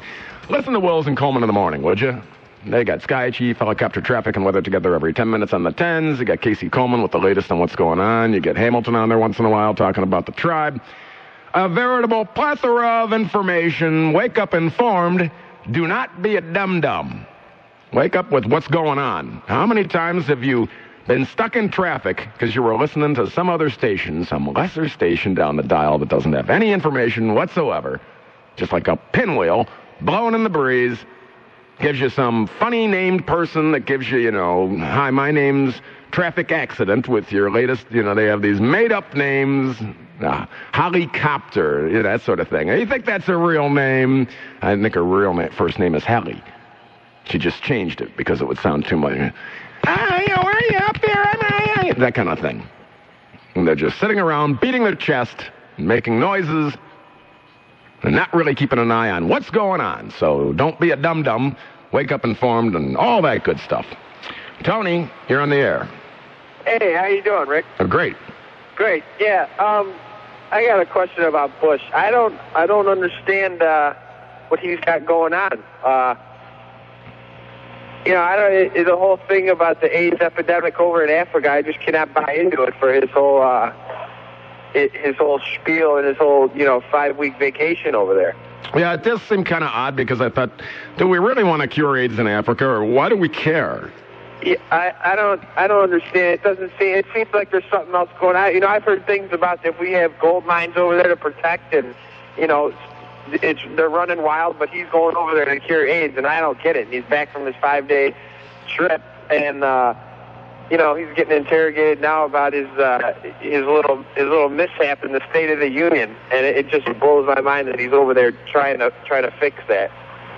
Yeah, you'd think he'd have more important things to worry about. There's a lot of people that think that he just outright lied to the American people, and that as president, if nothing else, if you're going to be walking around with a suitcase with the button in it to end the world, if need be, that you think you could at least make sure that your speeches are full of, hopefully, the truth. It's just amazing sometimes, and I just cannot understand it. But thanks a lot, Rick. I'll see you later, man. All right, talk to you later. John, you're on the air. Yeah, I was interested in your comments about Guantanamo. Yeah, how we're there forever? Well, we do have a treaty with the Cuban government, which I think lasts through 2011.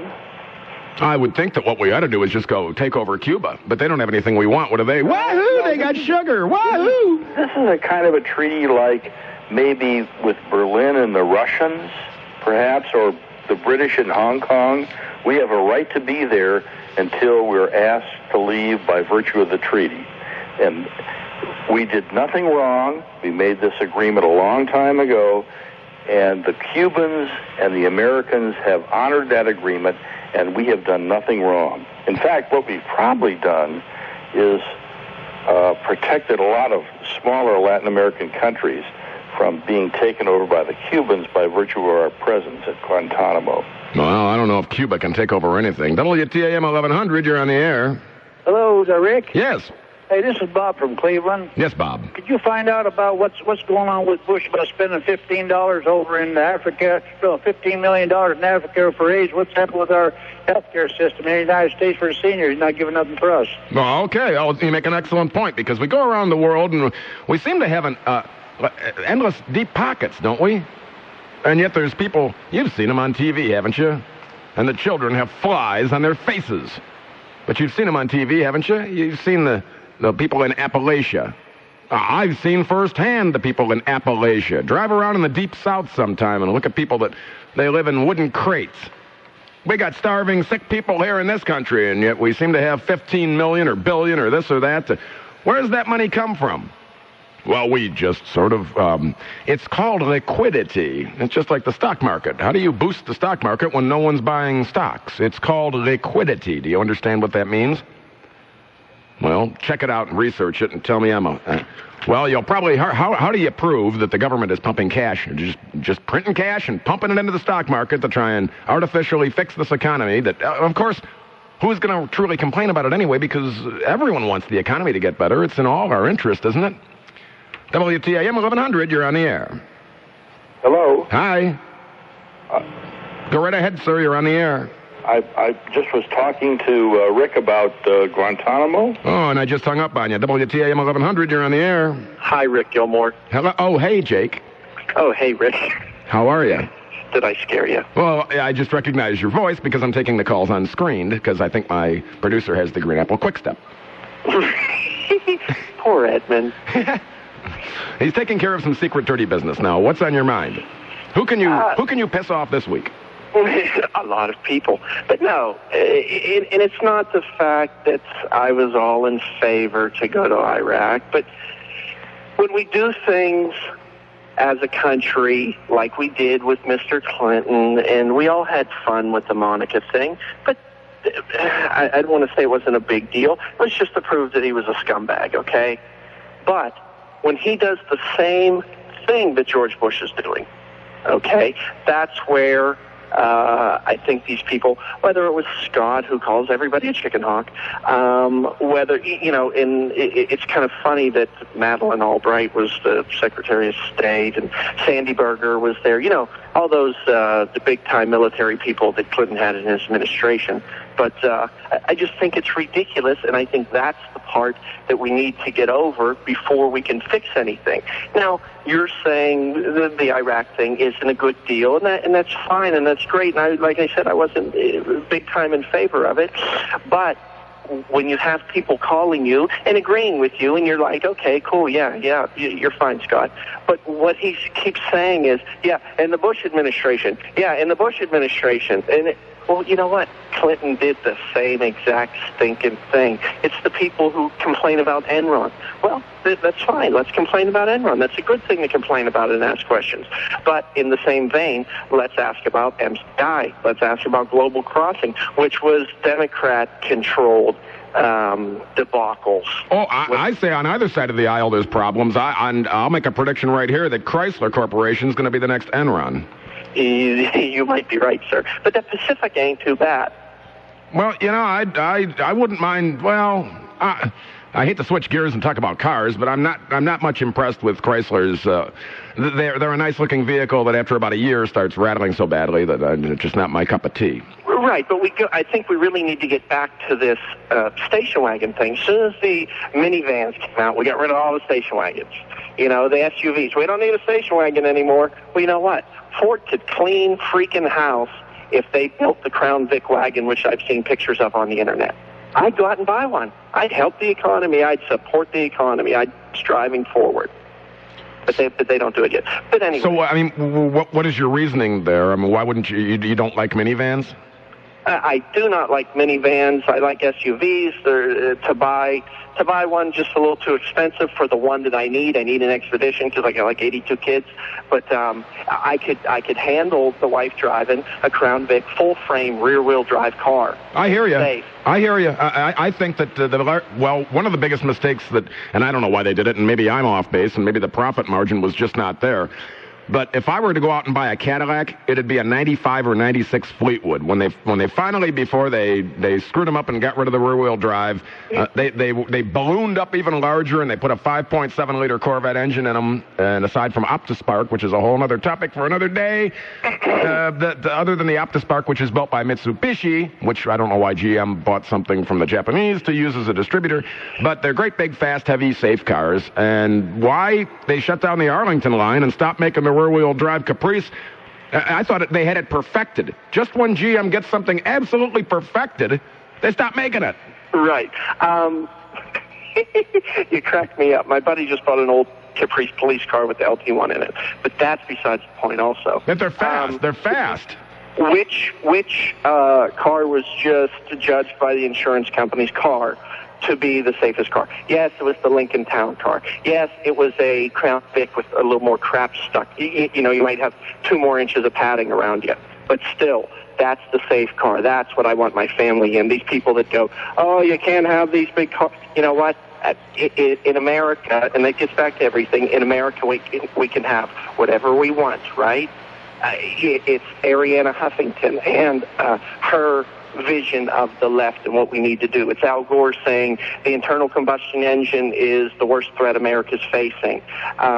It's, you know, the people, I look at the groups who are against me, whether it's the people who want to take away the SUVs, whether it's the people that want to take away smoking, and that's your issue. I think smoking's a terrible habit. It kills you. It makes you hack and cough and get old and crappy. But you know what? In this country, you're supposed to be free to do it, not taxed to death or, I guess, over-legislated by a bunch of trial lawyers who support the Democratic Party. I realize that they're both the same. I have to be on the Republican side because I think they're just a little bit freer. You know, the Democrats are racing towards socialism, and the Republicans are just like walking towards it. I dislike them both. Pat Buchanan was the candidate we had to vote for last time. We didn't do it. Now he's going to say, well, okay. And he was against the Iraq war because he thinks we should stay here, protect ourselves, protect the freaking border. We're talking about Homeland Security, and we have open borders. There's something wrong here. What? But it's not wrong with just the Bush administration. It's wrong with all of politicians in general. You're absolutely right. I mean, I couldn't agree with you more. I find nothing to pick apart there. We have wide open borders, and there's Mexican trucks coming in, and you can wander around from Canada. It seems to me that it's harder to get in and out of Canada than people would think, because it seems to me, I think Canada's still of the mindset that if you have long hair or too many piercings, we're going to go through everything. Well, that might be a good thing. Maybe it is. And they're changing. Liberal Canada is changing a lot of their laws because they had the Chinese coming over on planes and popping out kids, just like the Mexicans do to us, popping out kids, and boom, you're a Mexican citizen. Boom, you're eligible for all our free entitlement programs. You know, it's ridiculous. But once again, I think it does go back to the money. You know, we can talk about Bush and the oil. We can talk about Gore and the oil and Occidental Petroleum and how they ran his father's political life for so many years.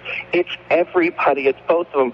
If you just quit, I don't mind if you pick apart this war. And this is what you do, Rick. But sometimes because somebody, a caller, agrees with you, you agree with them. When they're saying, yeah, the Bush did this and the Bush family. What about the Gore family? What about the Clinton family? What about the LBJs and the JFKs? Well, I think in all fairness, I have said, you know, they're all politicians cut from the same cloth. I hate to keep spinning my wheels and chewing my cabbage twice and thrice. I think they all stink. We need to pay attention, which you've advocated, and we need to pay attention to where the money goes. Like I said before, and I was repudiated, then I was backed up with the Sunoco thing. Sunoco gets most of their oil not from the Middle East. Okay, do that. Quit going to freaking Walmart, you nutcases. Quit buying Tyson chicken, because there, while we're not getting bombed, Okay, well, we're doing it in Iran. We're getting killed by the companies, by uncontrolled capitalism. Capitalism's the best deal going.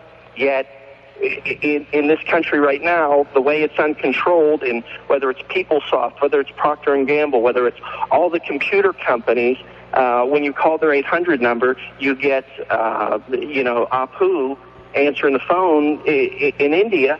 That's not a good thing. Once again, we got rid of the blue collars. Now we're getting rid of the white collars. I believe it was noted political humorist P.J. O'Rourke who said, capitalism may suck, but it's the best system we have.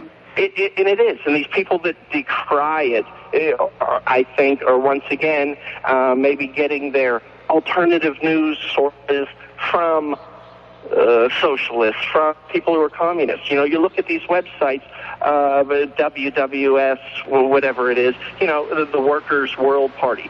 Workers' World Party. What the hell does that sound like? That sounds Jake, like right. Jake, I got to run. Thanks, Rick. You're more than welcome. You make some good points. I guess I need to spin my wheels constantly and keep repeating that all politicians seem like they stink, and that's why I support somebody like Wesley Clark, because he spent most of his life as a military man, not as a politician with somebody's hand in his pocket. More of your phone calls after these important words and coverage of what in the world's happening. I'm Rick Gilmore, the thinking man's friend. This is Cleveland's only news radio, WTAM 1100. The big one's got the biggest tickets. Cavaliers season tickets. It's your shot to see the chosen one all season long from your reserved seats at the gun. Plus, get an autographed LeBron James basketball and replica game jersey. Listen to qualify with a Cavaliers prize pack, and you may take home the ultimate pair of season tickets. Cavaliers season tickets. For additional Cavaliers season ticket info, call 216-420-2287. Log on to ClevelandCavaliers.com or just listen to win them from your Cleveland Cavaliers mothership. News Radio WTAM 1100. If you're an allergy sufferer and want non-drowsy prescription-strength medicine without a prescription, you have a new choice. Alivert. Alivert starts dissolving the instant it touches your tongue, without water. So you can take Alivert inside, outside, in your car, anywhere. It's non-drowsy relief even Claritin can't beat. New quick-dissolving Alivert. Allergy medicine right when you need it, wherever you are. Use as directed. WTAM 1100. Continuing coverage on Cleveland's only news radio, WTAM 1100, a service of Clear Channel Worldwide. Ohio State vows an investigation into allegations involving Maurice Clarett. Good evening, I'm Cliff Bakley, and this is the 1130 report on News Radio, WTAM 1100. Details coming up. Channel 3, triple Doppler weather. Here's meteorologist Betsy Kling. Clear skies tonight and clear skies. Rick Gilmore. The old saying was run, Jesse, run. Yeah. The new one is pull out, Jesse, pull out. On News Radio WTAM 1100. Rick, why do you despise me? No, I don't despise you. Now, welcome your phone calls at 578-1100 in the classic 216 area code. Toll free, 888-723 WTAM. Toll free, troll free. There are no trolls on our toll-free line, and no tolls on our troll-free line either. Wide open phones here, just any old thing you want. Take it any direction you want to. How about this one? Two sisters from Newton, Massachusetts have been ordered to stay out of all 21 Filene's basement stores because the stores said they were returning too many items and making too many complaints. These old biddies have said they've been shopping in the stores, the bargain chain, for 40 years. They keep bringing back stuff because it doesn't fit right or doesn't match their purse, that sort of thing. So the stores said, get out and stay out. Take your toothbrush and go. Made them leave. Take your money someplace else, probably one of them dollar stores, and they go in and buy something for $1. Just like when you go to a junkyard. There was a guy I know named Kenny. He used to own a junkyard, and some guy went in the back and took off a battery cable and brought it out in front. And we said, how much is this? And Kenny said, that's $1. And the guy says, I'll give you 75 cents. And Ken says, let me see that. And he takes it and he whips it as hard as he can over the fence back into the yard and said, get out of here. If it ain't worth $1, it ain't worth nothing. So stop complaining. You're getting stuff on the cheap. Just, complain to somebody else, I guess. Or you're just history. Greg, you're on the air. Hi, Rick. How are you tonight? Great. You had said a while ago this evening that you were wondering about what kind of threat did Iraq pose to us that we would go to war. Right. That's what General Wesley Clark asked as well. Right. In terms of a direct military threat, could the Iraqi army load up on the Iraqi Navy and sail over and invade the United States? No. Did they have a missile that could reach us from there to the United States? No.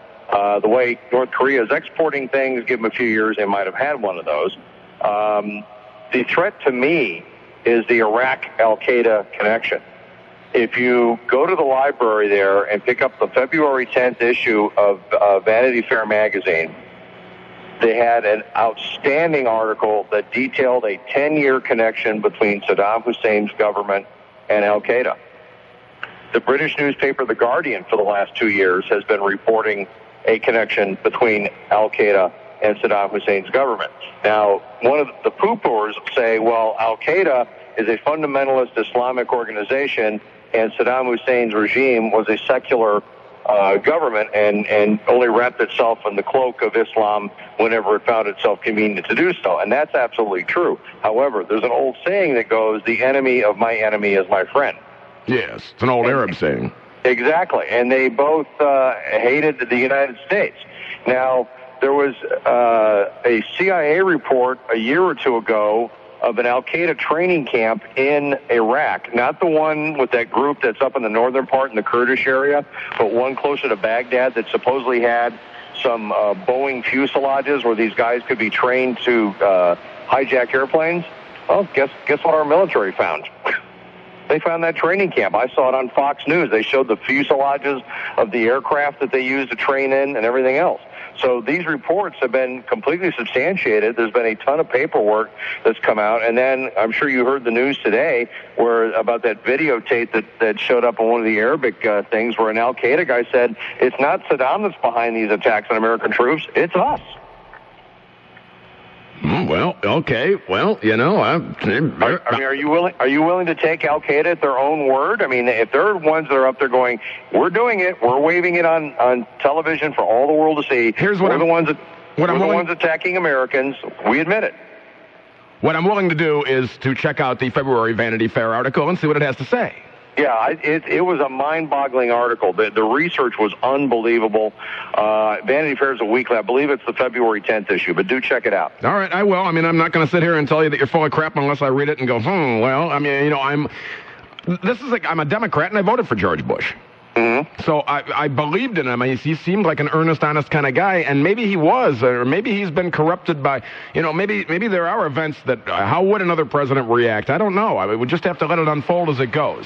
And well, I think they've had a long time to hide a lot of stuff. I mean, I know you know about that guy, that Iraqi nuclear scientist that showed the guys where they had that centrifuge buried under his rose bush 12 years ago, and he was under strict orders that when the word came down from Saddam to dig it up and then turn it back in again, who knows what's buried all over that country? Well, I happen to feel that there are weapons of mass destruction buried somewhere, and I don't think we'll ever find them.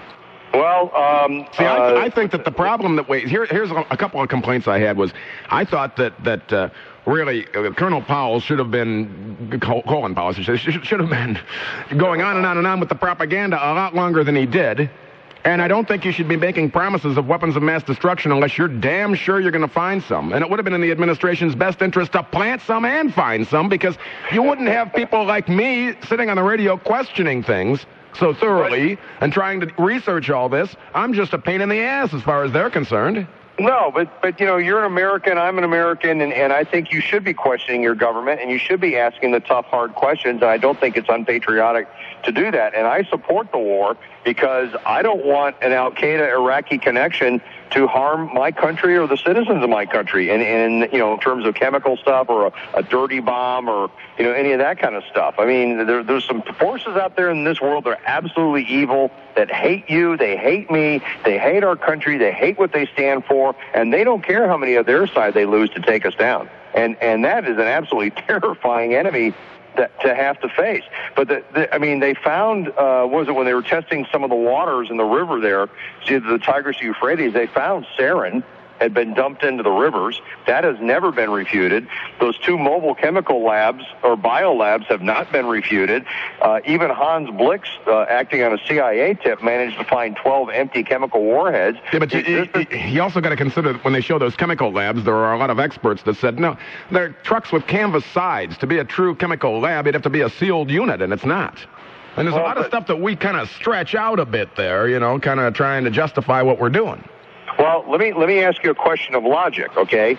If all Saddam Hussein had to do, if he was adamant and absolutely honest that he had no weapons of mass destruction, was to open up everything he's got, let the UN inspectors come in wherever they want, unfettered, show up and not like the aerial photographs of them coming in the front and stuff going out the back door type of thing. Just open it all up.